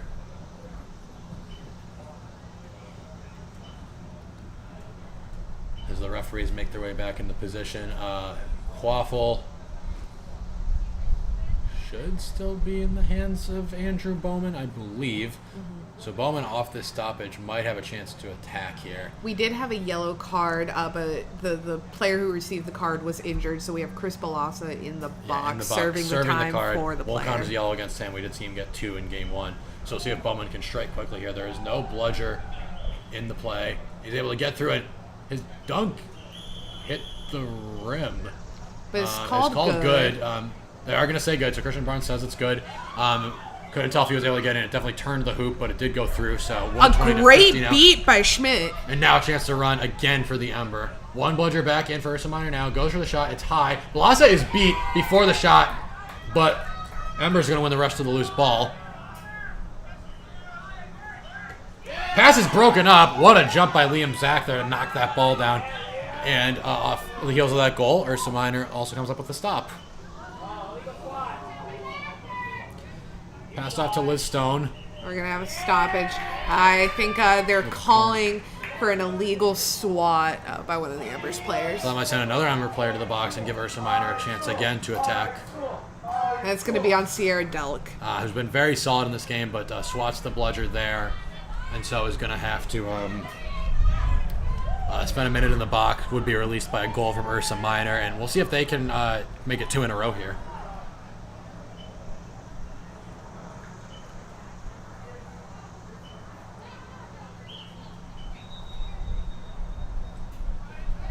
Liz Stone flanked by the Beers, gets it to Paul Bavarnik. Bavarnik gets in, wrapped up, and Liz Stone, he can't quite handle the pass. Stone recovers it though, and flicks it, but not quite through. Not quite able to get in the hands of Ben Busey, and that's another stop for the Ember. Stone gonna meet the Embers high for defense though. Yeah. Chased away by Lee. Pressures and gives the Ember a chance to set up their offense, and now they should be able to kill the penalty. So Delk out of the box now, after the card for swatting. And the Ember successfully killed the power play without giving up a goal. Score is still 120-50.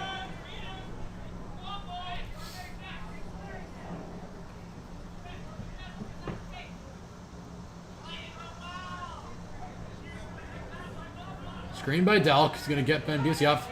I think, yeah. Zaslav stepped out of bounds there. Ben Busey pointing to the line. He knows it. Good defensive effort there by Busey. Fought through the screen from Delk and put just enough pressure on Zaslav that while trying to dodge the contact, Zaslav stepped out of bounds. Bludger control is in the hands of Lee and Schmidt, so... If they're behind the play, Busey could try to just run the length of the field here, especially if his beaters can put any pressure on that Embers pair. We'll see what he goes for here. Yes. Schmidt's there, though, and Schmidt and Lee are going to get back, so Busey's just going to slow it down.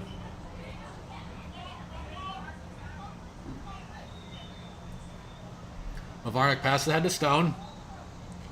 Stone swings it back up top. Pass across to Mavarnik. Pass is bobbled, and Zaslav should win the rush to the loose ball. Bavarnik is beat, so Zaslav's going to get an easy goal here. A missed beat. Zaslav nearly got picked off in the back there, but the beat goes wide, and Zaslav able to easily take it to the hoop and score. It's now 130-50. We're 30 seconds away from the 20-minute stoppage here. So this can be the last possession as long as Ursa Minor takes their time here. Got Robert Rice coming back in the beating game for the Ursa Miners.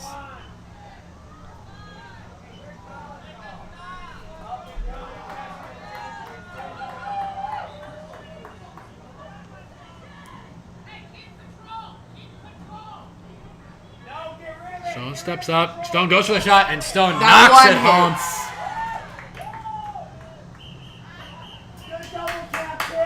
20-minute stoppage there. Tim Kwan picked up the loose ball after the shot and ran in just to make sure it was good, but Liz Stone's initial shot called good. That closes the gap a little. It's now 130-60. So Ursa Minor a little more in this game than game one. A quick catch would be a lot of help to them here. They trail 130-60. We've seen them start to string together some better offense and really avoid turnovers down the transition opportunities, yes. I should say, down the last few minutes of the game here, and that's got them slowly clawing their way back into it. Obviously, still a sizable lead for the Embers, up 7 goals. Score cap is going to be 190. So if the Embers get 6 goals, they'll win. 62 points, I should say, from either goals or from the snitch catch. Ursa Minor would need 130 points to meet their snitch catch or goals. So they're down, not out, but down. And we'll see if they can have success catching a snitch again. Ursa Minor was able to make the grab in game one. Yes.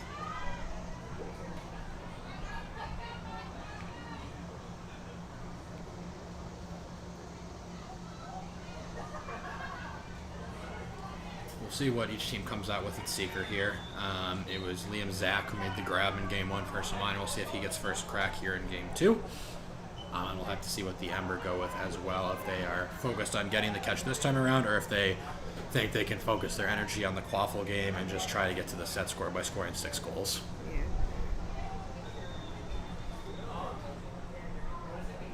In the Embers huddle, you can see Coach Naresh emphatically telling his team what the game plan is for great Snitch coach. on pitch. Coached very successful Rutgers college program. Yes. He made it to the quarterfinals of the most recent college U.S. Quidditch Cup.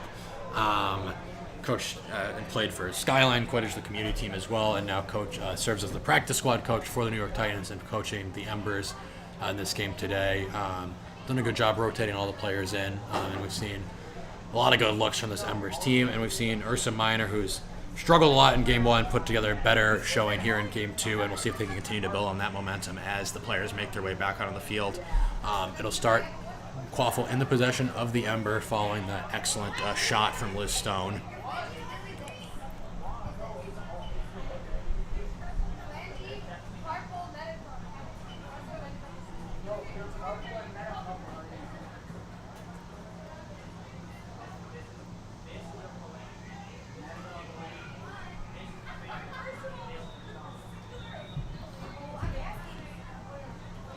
Play is going to start with the Quaffle in the hands of the Embers player as well as bludger control.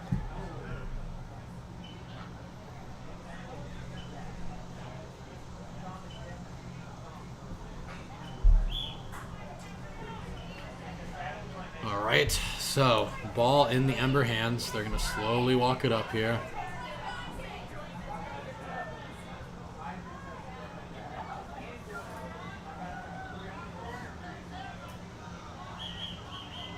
And we're And an immediately going to have a stoppage. stoppage. I think a substitution procedure wasn't followed correctly by the Ursa Minor here.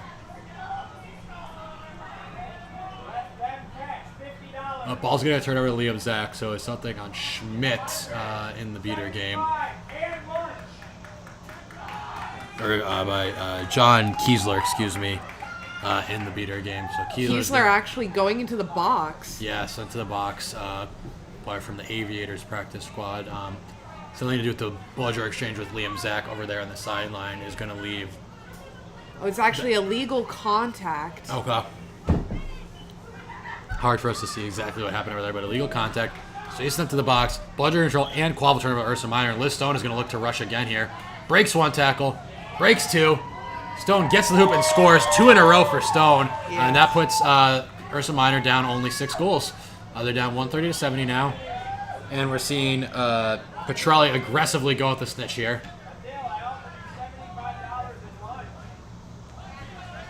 Zach's beat is going to clear out the seeker for the Minor, or for the Ember, excuse me. Now they're going to try to go in offense. So Balasa has it. Going to try to get around Paul Bavarnik. Pushed back by Bavarnik, and Ben Busey's able to knock down the attempted pass. And a good stop there for Ursa Minor. A lot of time with the snitch here for Ember. Yeah. For Jonathan Keegan, who we've seen with some big goals earlier. Stone is going to attack the lane again. Find Bavarnik, who's met by Gladstone, but able to finish. We're going to have a discussion on though. whether the Quaffle went in. We have one AR calling it good. Over in the beating game, we have Adrian Karetsky and John Kiesler doing a great job getting their seeker time with the snitch, despite only having one bludger for a lot of this time. Yeah, it's like Kiesler having been in the box for a bit there before the goal released him. It's been a lot of time for Keegan to come up with the catch. Or Kagan to come up with the catch. The goal is called good. So that is a good goal from Paul Bavarnik.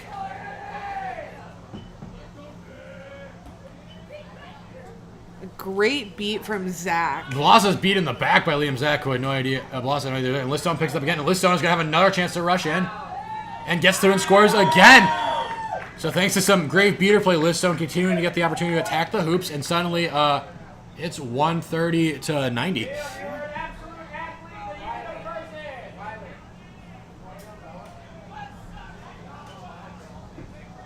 So a great turn of events here for Ursa Minor. They found themselves down only 4. If they could get the catch, they'll be right back in this game.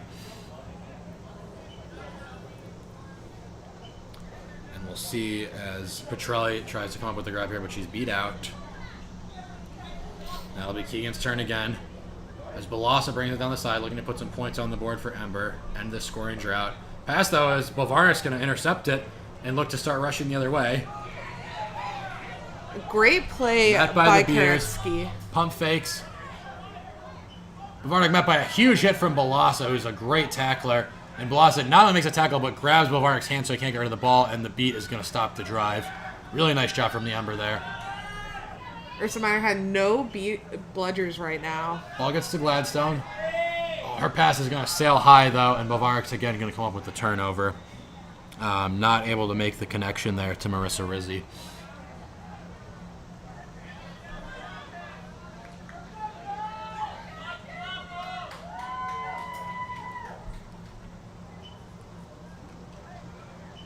We've got Just Lee coming in as the Ember Seeker. Yeah, we've seen her very successful in the beater game. We'll see what she can do in the Seeker game. And meanwhile, it's Klukowski in at Seeker for Ursa Minor as Paul Bovarnik's shot misses, but the loose ball is tracked down by his teammate. Ball's going to get back up to Ben Busey. And a nice give and go there is going to result in a goal. Through. Great ball movement between Quan Busey. runs down the loose ball, throws it to Busey, who then finds Quan cutting, and Quan able to get the goal there. Really nice give and go. Great job. That's going to make it 130 to 100. Yeah, this is a quick turnaround. Yeah, Ursa Minor is on a 40-0 run, and they've stormed right back into this game. Oh, hold on. I think the goal's going to be called no good. I'm not entirely sure what happened on the play to make it no good.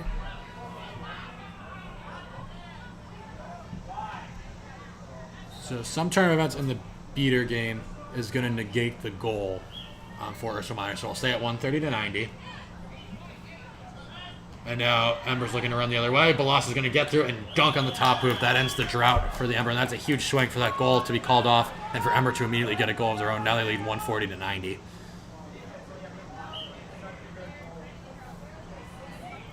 Nice beat. Klukowski's got a lot of time with the snitch here. Zach doing a great job of getting bludger control. Busey tries for the hit head to Quan, but it's intercepted. A really nice read there, and now Balas is going to look to run again. Collides Into with two the Seekers. beaters. He's beat, and he definitely passed that late. Yeah. That should turn over to Quan. The rest agree. An impact there. Ben Busey and Balas had collided earlier in the play. Busey shaken up a little bit.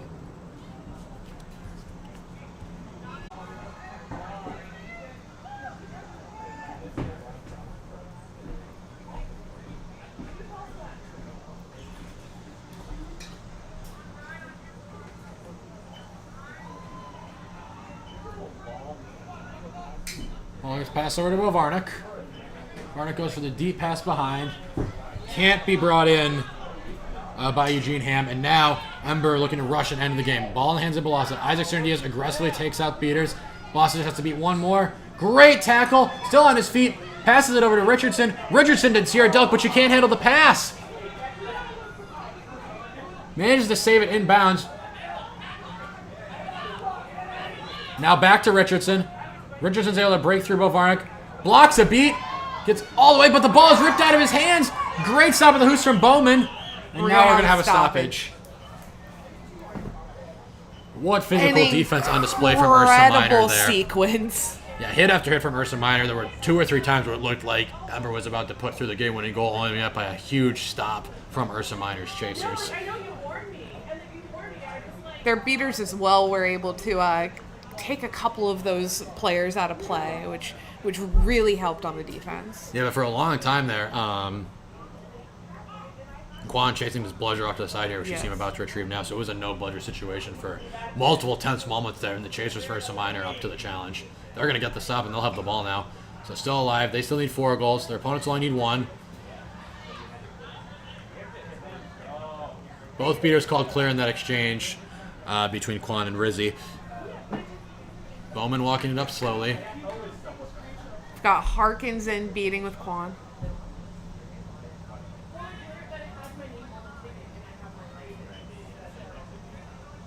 Pass back up.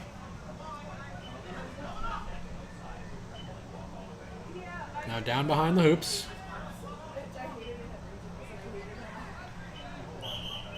And we've got a call. There was a really nice attempt to get bludger control back from Quan. He made a good beat and took the foot race against the Embers beater. Just losing it. Yeah, and we'll see what the refs are discussing here. It's going to be something in the beater game because the quaffle game was just some slow passes back and forth. No contact really made there. Yeah.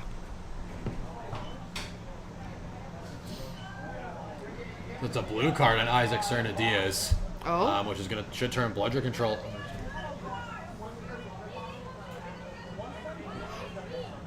Okay, so contact with another beater while being beat. So Diaz had been beat, hadn't tagged up yet, but continued making contact with another player. So he gets sent to the box, and so that's going to be bludger control over to Ursa Minor. Well, Quan is beat.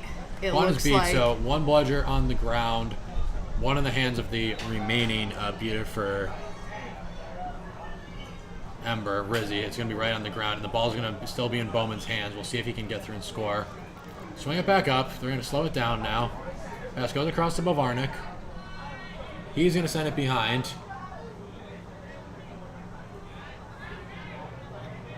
Ooh, and a great breakup there from Chris Marshall, who's able to step into the passing lane and pull that down. So Ember survives the possession without giving up the goal. Still down a beater, just going to try to kill Cerna-Diaz's penalty here.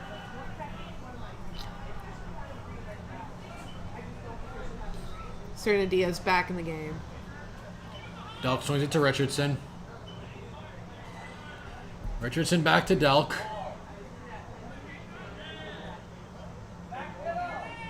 Delk across to Balassa.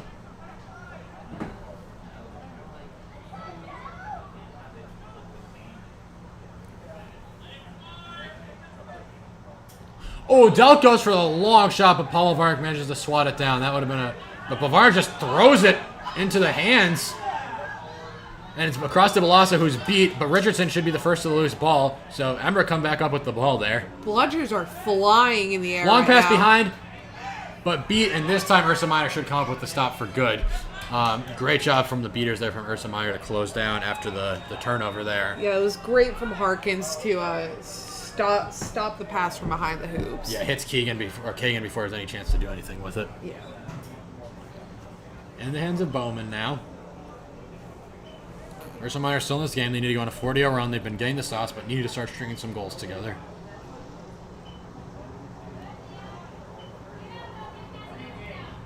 Missed beat. Now back to Bowman. Oh, they might be calling. I think they're going to say that Ham was beat.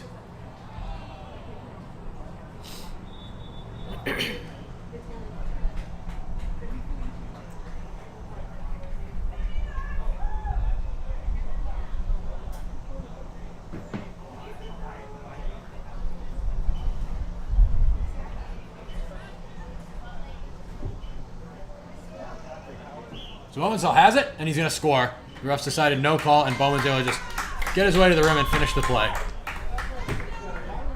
So 180 to 165. Mitch Eustace back in the game. Huge impact earlier. We'll see if Eustace can put in the finishing goal here. Got Balassa with them.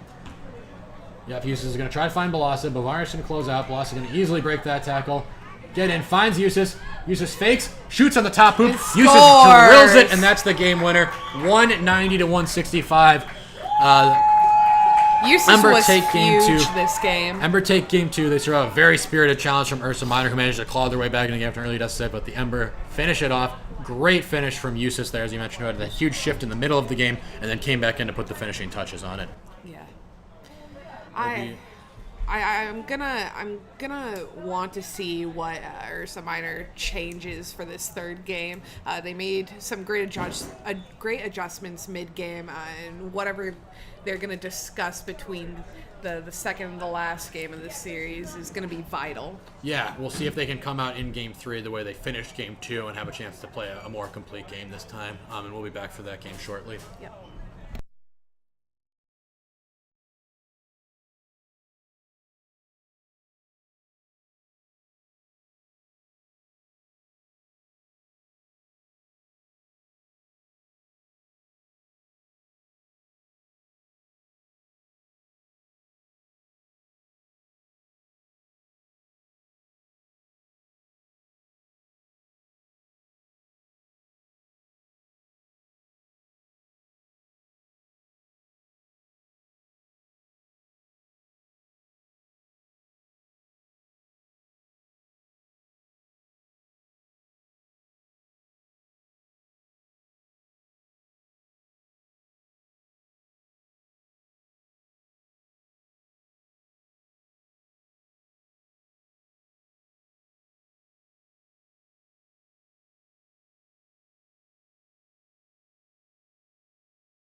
welcome back to 2022 MLQ Championship Weekend.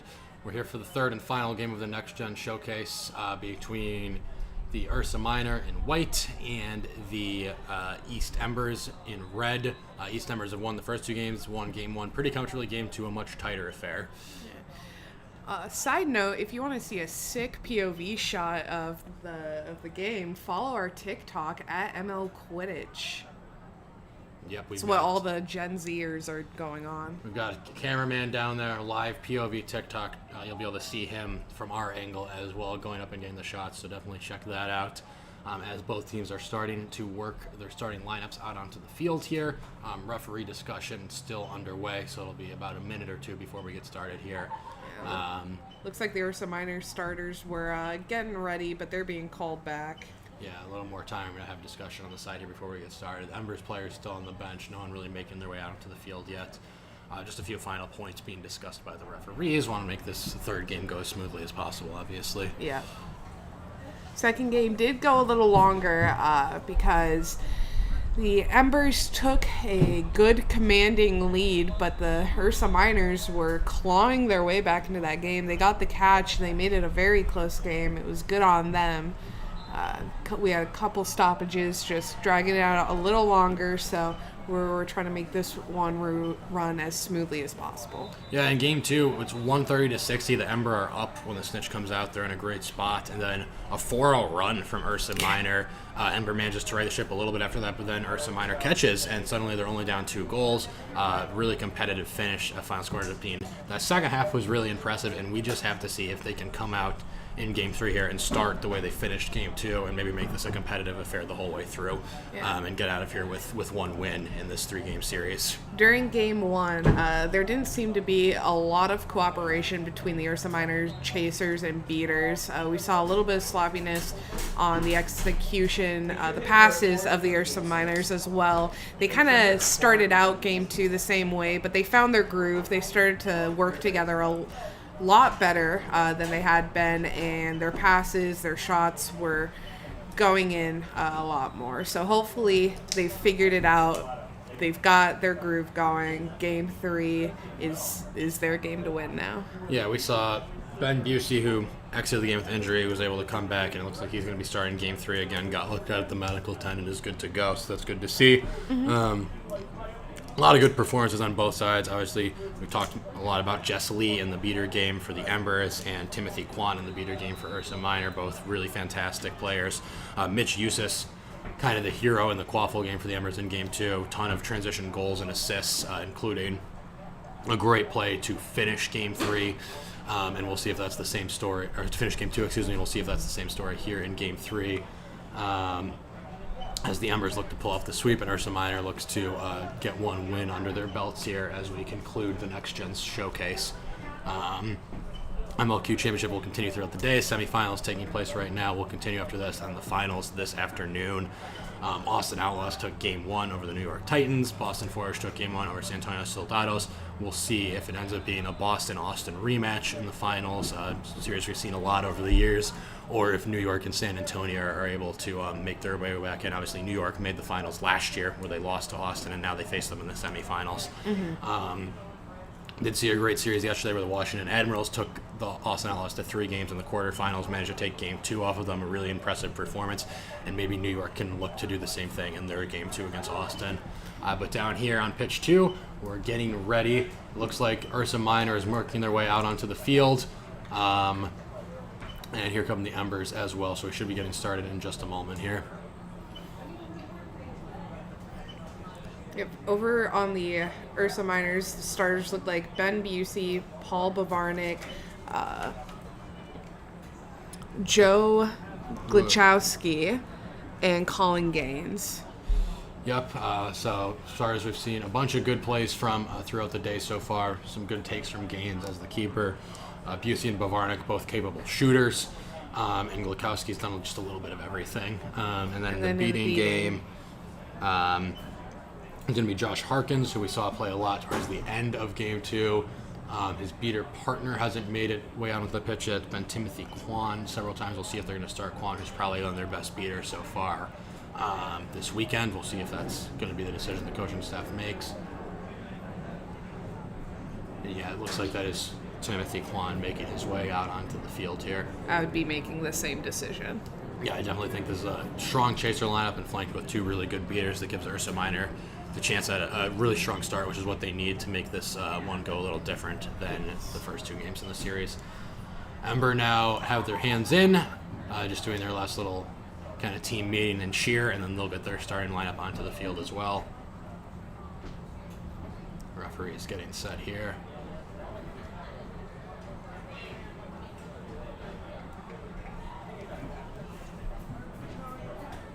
We'll see who comes out onto the field for the Ember here.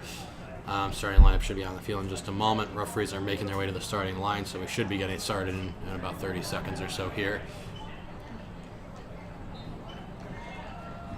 Going to take this moment to do one final plug on the POV TikTok live stream at ML Quidditch.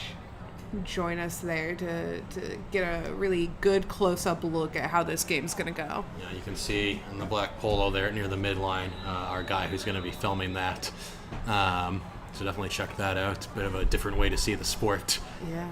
All right, we're getting the starters coming out. It looks like... So Will Richardson starting at keeper. We saw a lot of goals from Will Richardson in Game 2. Sierra Delk is going to be out there as well. Saw some really nice passing out of her in the first couple games of this series. Is he on the pitch? In the beater game, I believe that's Adrian Koretsky starting at 1 beater spot, and they're partnered with Brooke Smiley as the other beater.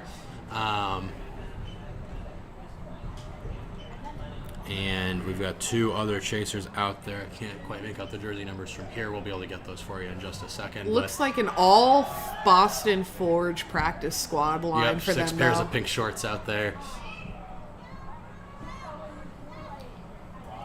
Embers and Ursa Minor ready for the rush. Paul Lavarner's going to run for the ball. Richardson's going to beat him to it, slap it back. And here comes Benningson. Gets right through, passes across to Richardson. Nobody guarding Richardson. Nice give and go between the 2 there. And it's a 10-0 lead for the Ember. So far the same start we've seen in the first 3 games. We'll see if Ursa Minor can answer quickly here. Bludger control went to the Ember. Tim Kwan is going to sub quickly, just rushed for the ball, and then taking the sub. Liam Zach is going to come in at beater. Colin Gaines walking the ball up here at keeper for Ursa Minor.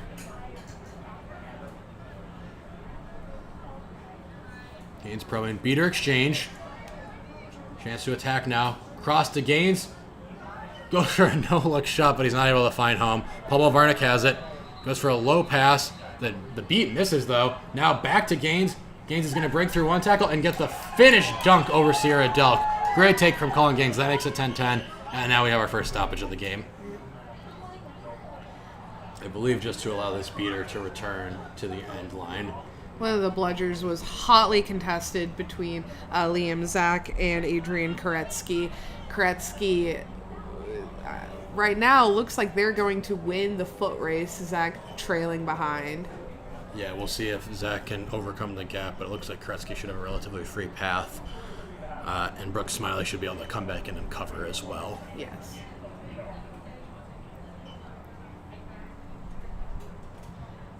We do have a sub in. Yeah, that's going to be Devin Miller in the game for the first time.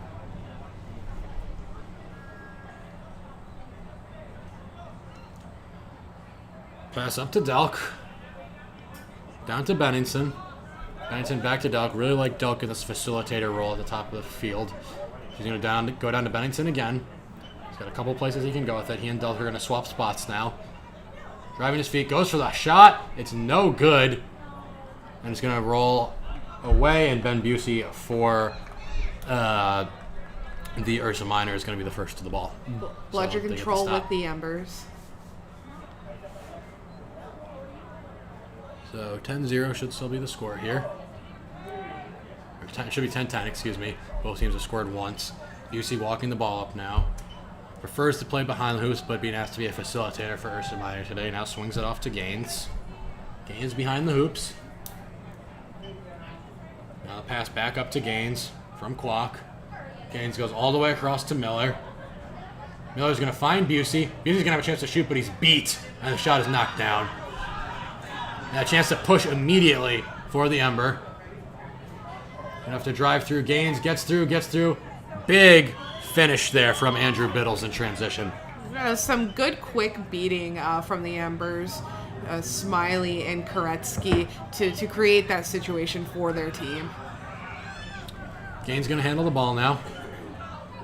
Ben Busey dodges a beat. Gaines being aggressively pressured right at the line, but manages to break the tackle, and Bennington falls off brim in the attempt. Gaines with the hit-ahead pass to Miller. It's a little short. Miller is beat and not able to get the ball back, so it's going to be a turnover. Richardson has it now. Harkins back in the play at beater for Ursa Minor as Ben Busey makes a big tackle on Richardson, and Bludger's exchange. He's going to get it off to Delk, and Delk's going to attack the lane now. She's going to go for the pass. It's going to be bobbled, but eventually brought in. And a quick finish there for James Carey. They make a really nice play on the hoop, and another nice pass from Sierra Delk.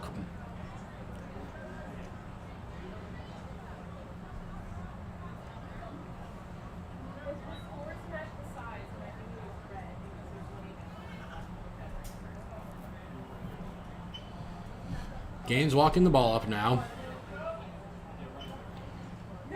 Busey's going to get a chance to work deep behind the hoops here, his preferred spot. A very strong shooter from back there as Zach wins an exchange in the Bludger game. Not going to be Bludger control. Does give his chasers a little more room to operate with. Ball's going to go back to Gaines now. Gaines is going to look for Busey behind. Busey's going to shoot it and finds it. That's been Busey's trademark play. Runs in from behind the hoops, able to hit a shot on the run against the scrambling defense, and that makes it 30-20. Zach is going to make it to one of those bludgers, so bludger control is going to get turned over. Richardson's going to have to slow it down here. Big tackle. Gets it off to Delk. She's also beat down. That's going to be a quick turn for Ursa Minor and a chance to run for Gaines. Bludger control. A beat on Luke Zach misses, so Ursa Minor's going to regain bludger control, which they temporarily lost, and now they're going to get to attack a one bludger defense. Patience from Gaines, trying to just direct his players where to go.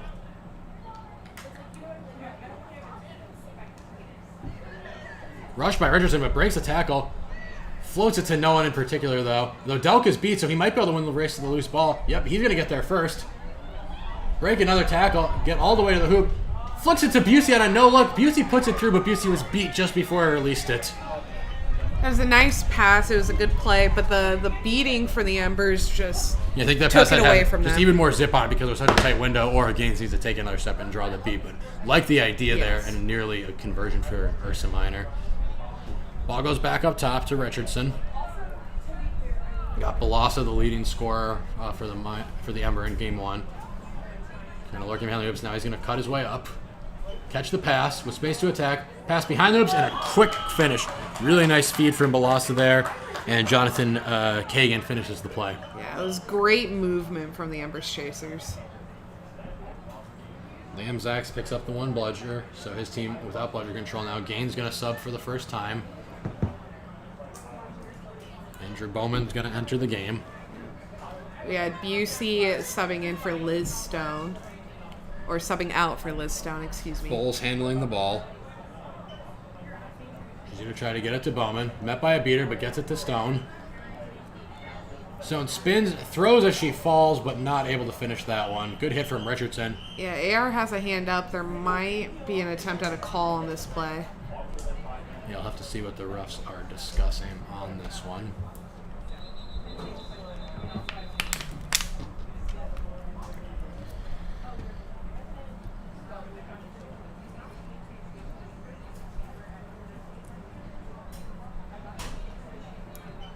It's looking like neck contact.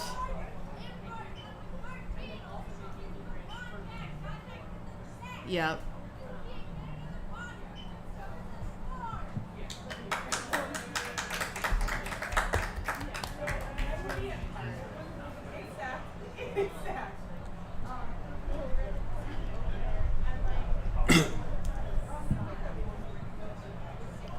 Stone will start with the quaffle, but Embers has two bludgers in the way. Doesn't look like a play that you're going to want to rush Unless here. Stone wants to rip the shot right away on that open tall hoop, which is a shot in her arsenal. Might be able to get over the top of Balassa, who's a few yards in front of it, but I think Stone's just going to throw it back. Yep, slow it down.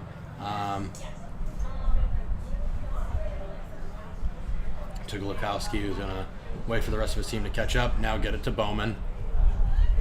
And we'll see what Bowman can do here. Bowman goes down to Glukowski.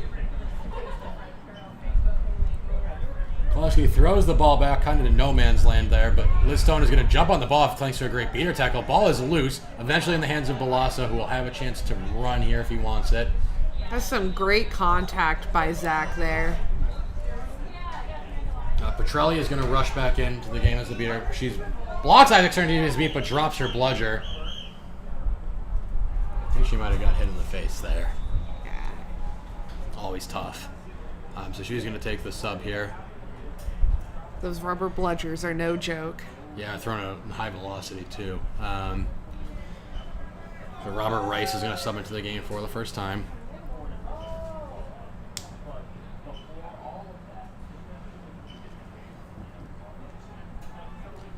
So Balassa is going to have a lot of space here. Rice is out, and neither Zach nor Rice have a bludger in hand, so Balassa is just going to have to finish the chasers there. Met by Bowman, but a quick dish to Ariane Gladstone, but can't quite handle the pass. It's a little low, and the stop is made by Ursa Minor, so the score stays at 40-20.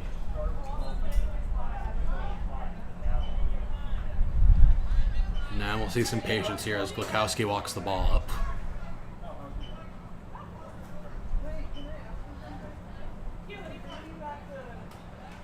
Glukowski working it down the wing slowly here. Goes over to Liz Stone. Stone back to Glukowski. Glukowski gonna try to use a speed. Finds Stone. Handoff back to Glukowski. Nice little movement there, but Chris Balassa reads all of it and still able to defend the play. Richardson gonna step aggressively at Bowman now. Bowman not too flustered.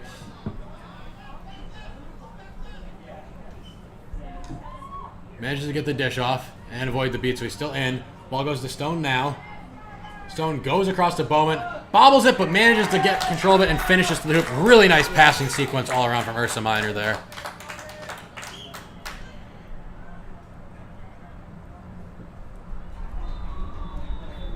This game has been a lot closer at the start than the last two games. Yeah, Ursa Minor only down one goal here, staying connected so far.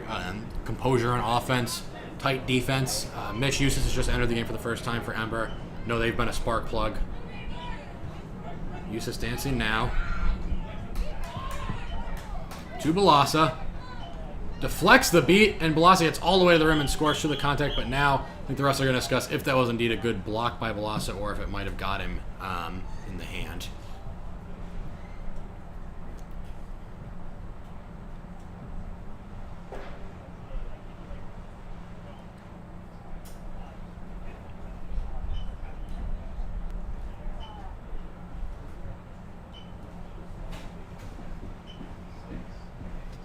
So it looks like Balassa is going to be called beat. Yeah, Balassa was beat on that attempted block of the bludger, so obviously everything that happened after that. It's going to give Ursa Minor a chance to tie this up. Yep, keeps it a one-goal game. Everything after that beat obviously doesn't count, so Balassa off Brown. Ball turned over to Andrew Bowman. One bludger back for the Ember, so Ursa Minor is going to take a slow walk up. Rice in the game at beater. Bowman looking for space. Goes down to Paul Blavarnik. Tries to use his speed. Pass across to Gao, but it's wide and he's going to roll out of bounds. So like the idea there from Ursa Minor. Find a chaser on the wing. That chaser takes a couple steps and then tries to find a pass across the zone. Unfortunately, the execution just not quite there, but a good idea. And definitely better than kind of the shot-happy offense we saw at times from in the first game. Yeah, once they bring that pass down a little bit, that's going to be a real good look for them. Yep. Liz with a big tackle on Chris Balassa. Nearly gets the ball out, eventually beat, and Balassa's able to survive the press attempt. But now a big beat. And the pass is broken up by Blavarnik. Rice pressuring. Blavarnik gets the ball over to Bowman, who's just going to slow it down, but another really nice stop for Ursa Minor here. And their defense looks much stronger so far here in Game 3 as Bowman brings the ball up.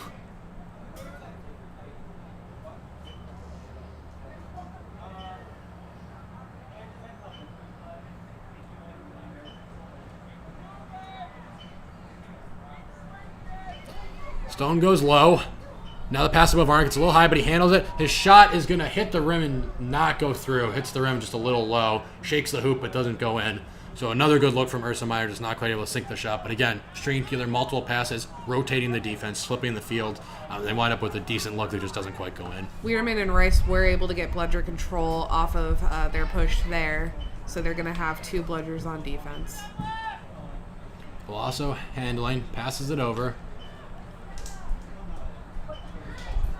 Varnick's going to close out. Shot is low, and Balasa can't quite scoop it up, but Eustace is going to be the first to the loose ball. Huge tackle from Bowman, forces Eustace back over the midline, but then Bowman is beat. Eustace on the drive now. Pump fakes. Oh, the shot just rims out. Some bad luck against the rim for both teams so far, but Ursa Minor comes up with the stop again. Rice has his bludger, going to try to... And the pass is made off to Liz Stone, so... That was a good play by Rizzi in the beater game. She was able to take out Wiederman, and the third bludger was on the side. As the pass goes to Varnick behind here. Met by Eustace. Pass across. Dancing back and forth is Kwok. None of them make much space, so he's going to go all the way back up to Stone. One beater in. Stone goes across, but the pass can't be handled by Gao, and it's going to be another turnover. Like the ball movement, heavy look we're seeing from Ursa Minor. Just need some of these passes to be just a bit tighter to the chest, and then some of these shots to just go through, but they're creating much better looks. Yes.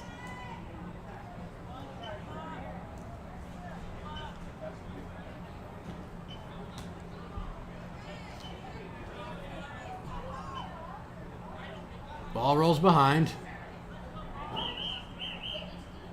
And we're going to have some sort of call. I'm not sure if it's for the kind of shoving and the rush to that loose ball, or if it's just going to be where the ball went out. Doesn't look like it quite made it out of bounds, so... All 3 bludgers are on Ursa Minor's side of the field. Zach holding 1, 2 on the ground behind the Ursa Minor hoops. If the Miners get the quaffle here, they're going to have a good little shot. Yeah, actually, the no. card's going to be on Gao, so the quaffle is going to turn over to the Ember here. So they'll have a 1-player advantage for a minute to try to attack with. A couple options here. Eustace kind of camped up by that hoop, but Zach is there with his bludger, as you mentioned, so could send the pass over to Balasa on the other side, or all the way back up to the top of the play. A lot of good options here. Obviously, 2 bludgers in the play for Ursa Minor, so the safest bet might be to throw it all the way back towards midcourt, where James Carey is waiting.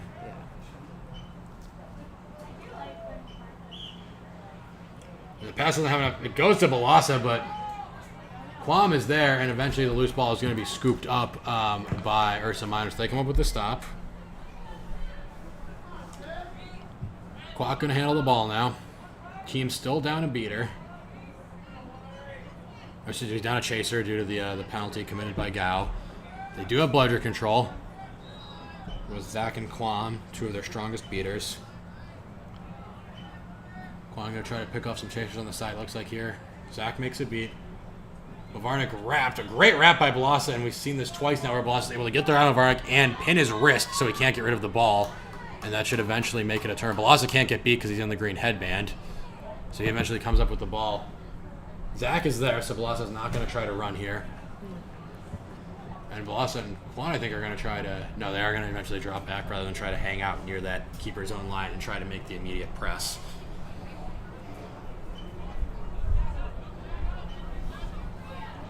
Kiesler's going to bring up the single bludger for the Embers, protecting his chaser, Carey. Yeah, Carey ball handling now. Gets the pass behind to Eustace. Eustace is beat, though. Great play by Zach.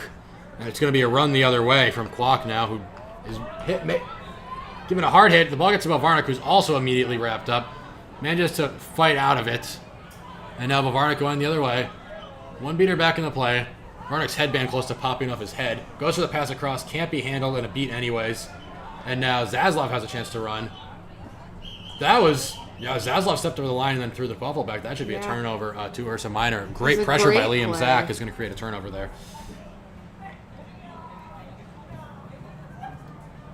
Now, Ben, we haven't seen a goal in a little bit here. It is still 40-30. Still 40-30. Really tight game on our hands here. Both teams have stepped it up on defense. And so a little bit of it is just some bad luck on offense where they're creating good looks and it's just not falling. But a lot of credit goes to the defense on both sides, I think. Yes.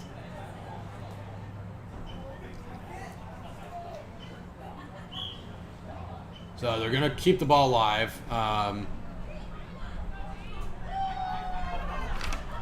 Big exchange. McQuan wins. No, he's called beat, so that'll eventually be bludger control. In the meantime, no bludgers left in the play, and Zaslav is going to get through everyone. Now he's going to lose the ball. Great play by Miller to poke the ball out. Miller gets it back to his keeper. So a really nice stop there from Devin Miller. Zaslav had a nice drive. They were just not quite able to finish it. Zaslav is going to be first to the loose ball now, though.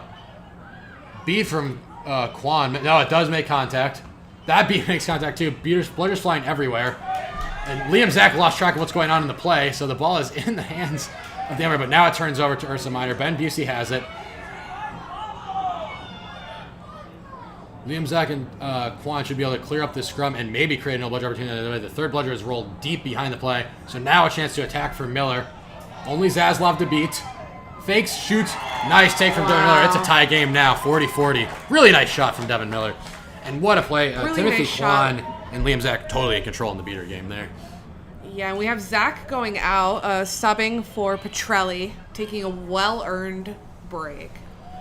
Yeah, Quan and Zach, who just said, as he said, kind of were so focused on trying to take out the Embers beaters and create turnovers that they didn't realize their team didn't have the ball yet, but eventually able to track back into play. The third bludger way, way, way behind their own hoops, and with the two bludgers in hand, able to clear up that scrum, create a one-on-one for Miller, and he's able to sink the shot past Zaslav. A chaotic play, to say the least. Up and down, turnovers, balls flying around everywhere. It's been a really, really exciting game so far. 40-40 our score, definitely the tightest of the three games so far, and we should be headed for an exciting finish. Ursa Minor does not want the East Embers to make this a sweep. Yeah, they want to get out of here with a win, prove that they are just as talented, and really make this count. And so far they're doing a tie game at 40-40.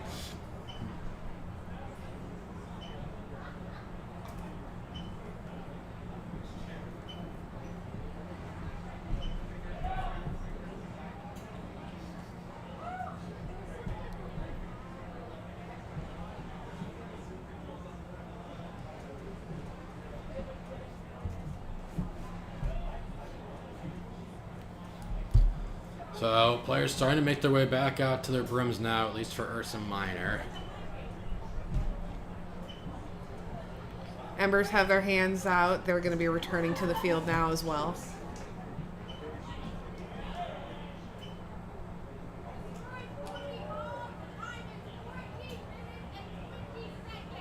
We're at 14 minutes, 20 seconds. So about 5 minutes and 40 seconds until the snitch is released. The score is 40-40, tie game, and we'll see if either team can open up a lead a little bit here in these remaining 5 minutes and 40 seconds before the snitch comes out.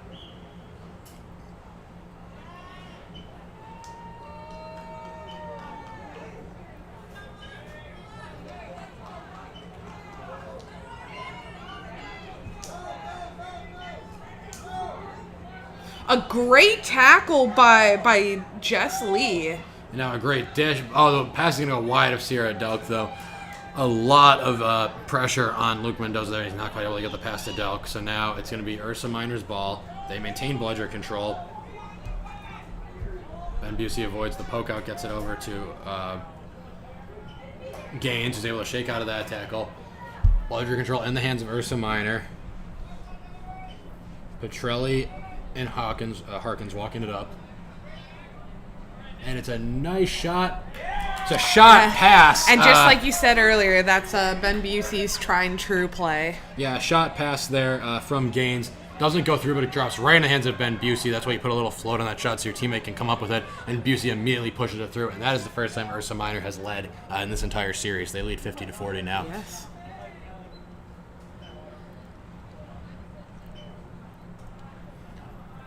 Zaslav walking it down the right side now. Passes it up. Now back to Zaslav.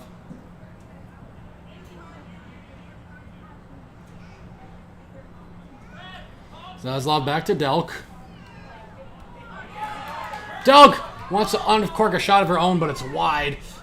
Got into the lane, open hoop to shoot on, but just not quite able to put it home. So the score is going to stay at 50-40, and bludger control is maintained by Petrelli and Harkins. Although they were forced to chase down the bludgers, which is why Delk was able to get into the lane there and find that shot that she just isn't able to hit. So a good look, but no success there for the Embers, and the score is still 50-40 in favor of Ursa Minor.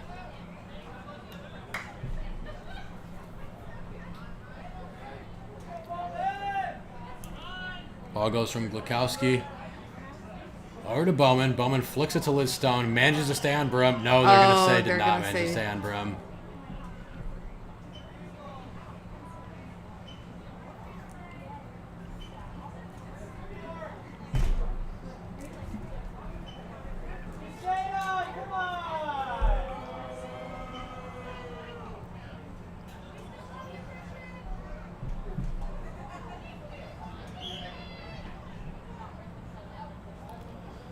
Jessley gets in there, but her beat is caught by Petrelli. Petrelli wins that exchange. So bludger control is going to stay with Ursa Minor. We'll tag back in and have another quick crack at it. We're seeing Chris Marshall sub in for the first time in this game. Big impact in the first two games as Balassa comes back in the green headband. We saw Balassa ball handling at the top a lot earlier. Now they're sending him behind the hoops where he's been really successful in this series. Delk handling the ball now. She goes for the shot that's knocked down. A great block by Bowman.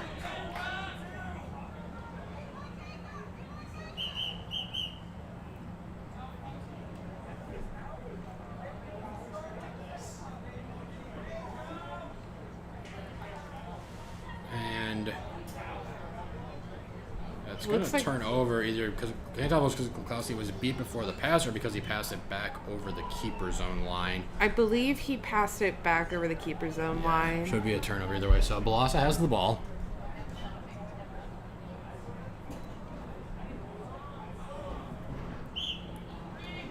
Going to pull it back and slow it down because bludger control is still in the hands of Ursa Minor.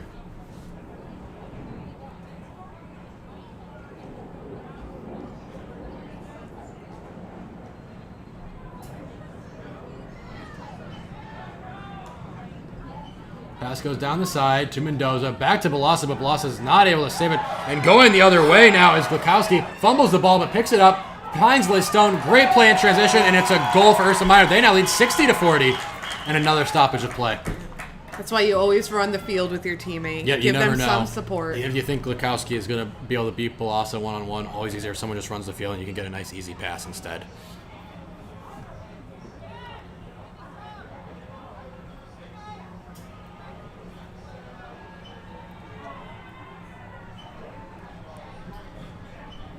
We've got a yellow card on Jess Lee.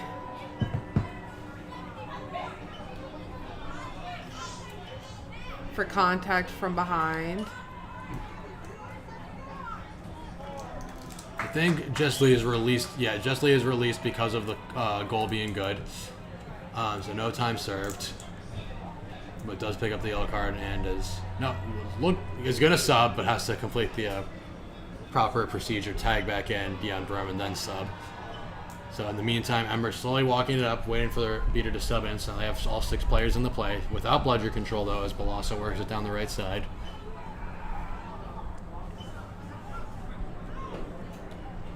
Goes across. Back to Balassa. Balassa goes behind to Mendoza. Mendoza is a huge hit from Bowman. Ball deflected off the rim of the hoop, did not go through.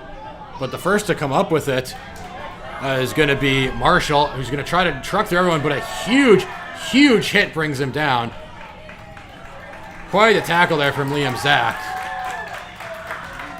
Does manage to get the ball back to Balassa, but that's the one reset used for the Ember.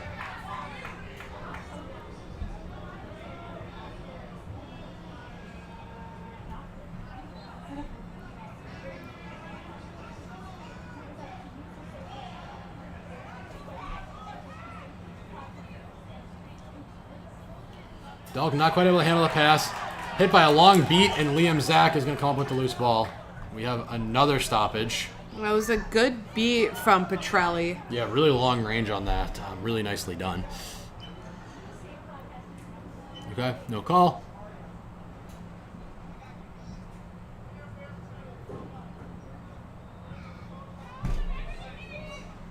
All right, play resumes now. Liam Zach gets the ball poked out from behind by Mendoza, though. Really heads-up play from Mendoza, just a hustle play. Sneaks up and pokes the ball out. And now a chance for the Embers to attack. His passes to Balasa. Balasa's able to get through and dunk. Breaks through a lot of tackles, but immediately Bowman's going to pick it up and run. And finishes. We're going to have a discussion, but I don't think that beat hit him. Really nice shot from Andrew Bowman. Ran down the length of the field. Looked to us like he dodged the beat and then able to finish through some contact at the hoop.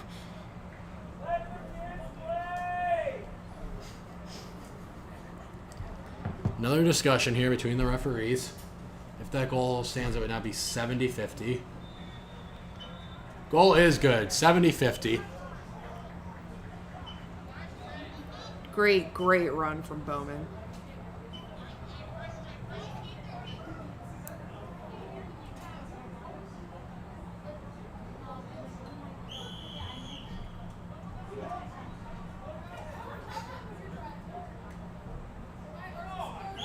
All right, 70-50 the score. Plays live again.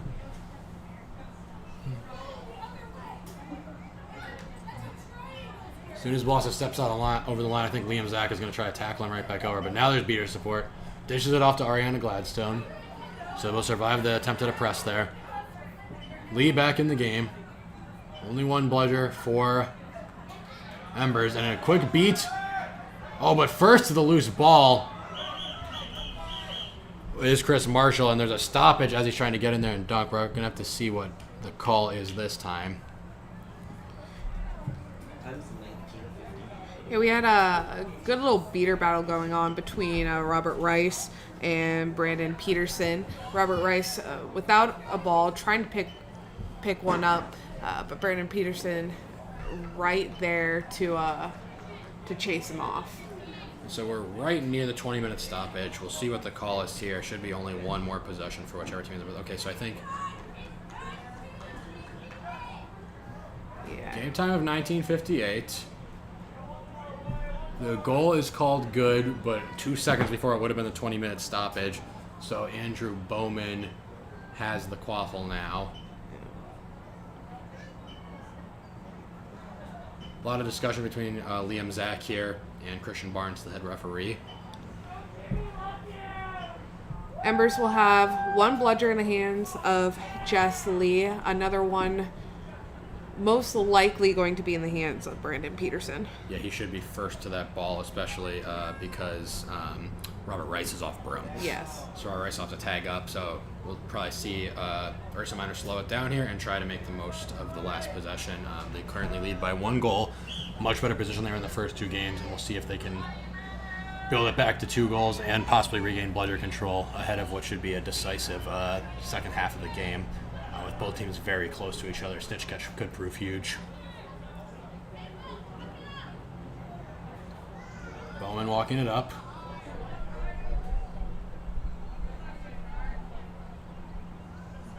Zach trying to set a screen. Bowman, I think, just looking to try to find a shot. Does. It's high. Paul Varnett catches it. His shot is also deflected. Bowles is out with it. Gladstone has it. That should be the 20-minute stoppage anyways. And there it is. 20-minute stoppage, so our score 70-60. Ursa Minor is going to take a lead into the stoppage. The first time that's happened all series. First 2 games, it was a huge lead for the Embers at the 20-minute mark. Instead, this time Ursa Minor's up 1 goal. Set score will be 130. So Ursa Minor will need 60 points. Ursa Minor will need 60 points. Embers will need 70 points. Snitch is worth 35, so Snitch would be huge for either team in this situation, and we'll have to see who comes up with the grab here. And Ursa Minor coming up with the grab in the previous 2 games. Yep, they're 2-0 on catch so far, which was huge for them coming back and making Game 2 a competitive affair. And a catch here, while up in qualifier points, would be huge for them in Game 3. So we'll see if they can make it a 3-0 sweep of the Seeker game, or if Embers can come around, get the catch, and maybe make it a 3-0 sweep of the series overall as they won Games 1 and 2. Just looking at the teams in the huddle, I see Liz Stone in a yellow headband, I believe. She saw some seeking minutes in Take Back the Pitch last MLQ Championship and had some success there. So They call him Polly Keeps. oh god, he's keeper. Yeah, he's in the green. Aw.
All right, during the stoppage there, the stream being down, catch made By Adrian Koretsky. For the Embers. Huge play, so they're up 105-70 now. Meanwhile, Paul Bavarnik's going to try to drive. Shot's going to go out of bounds. No good. And so that's a missed opportunity for Ursa Minor there. And now the Embers, thanks to the quick goal and catch, are just 3 goals away from ending it.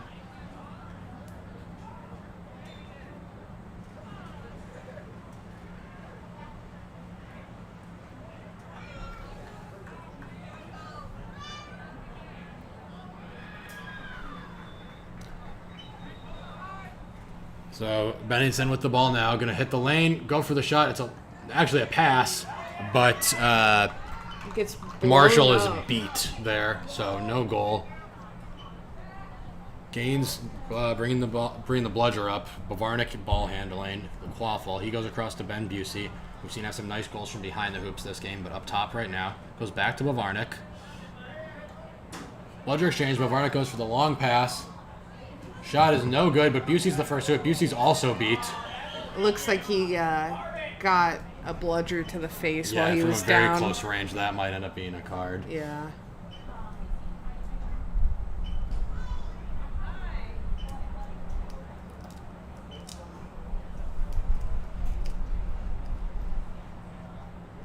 We're going to take a small stoppage as BC gets checked out by the trainer. Yeah, so unfortunate hit there. Trying to make a hustle play and come up with the loose ball, but just got knocked pretty hard. So it's 105-70. Ursa Minor was able to take a lead going into Snitch on pitch. They're up 70-60, but Embers able to score a quick goal and then come up with the great catch from Koretsky. And so the score now 105-70. Embers needs just 3 goals to win. Ursa Minor needs 6. They're still very much in the game with a chance to come back here. But they would need to start stringing some goals together in that last possession where the kind of long shot sailed away and then not able to come up with the loose ball. Yeah. Is going to make that just a little harder, and now Embers are going to have a chance to pick it up and go the other way. Players returning to the field. BC able to walk off. Looks like just going to be a stoppage for the injury. Doesn't look like there's going to be any call made. We have Zach coming in. Liam Zach in for Ben Busey.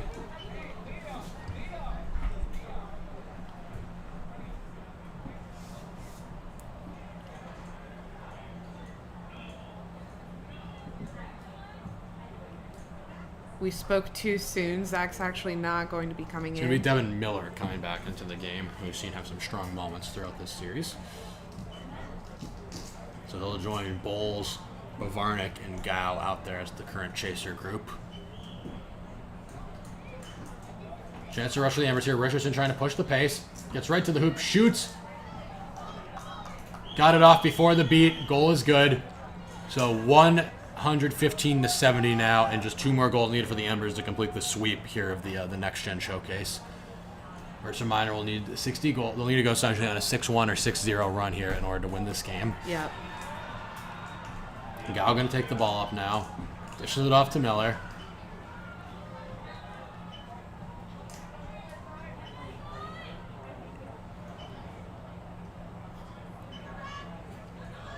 Miller across the field. Ball goes behind. Back up. Falls off Broom, though. Bennington is going to have a chance to run here. Only Miller back to stop him. Breaks the tackle. Dunks it on the top hoop. Nice take from Bennington, and his team is now just one goal away from winning the lead, 125-70. So a 65-0 run here since the snitch 3 goals and the snitch catch for the Embers, and Ursa Minor not able to put any more points up. It shows just how quickly these games can turn. Yeah, absolutely. Really impressive grace under pressure here from the Embers. Really showing some fire. Pass gets made to Gao. Unable to handle it, but he'll be the first to the loose ball. I think he got forced out of bounds there before he was able to get that pass off to Kwok. We'll have to see if that is indeed the call. That's what it looked like from here, though.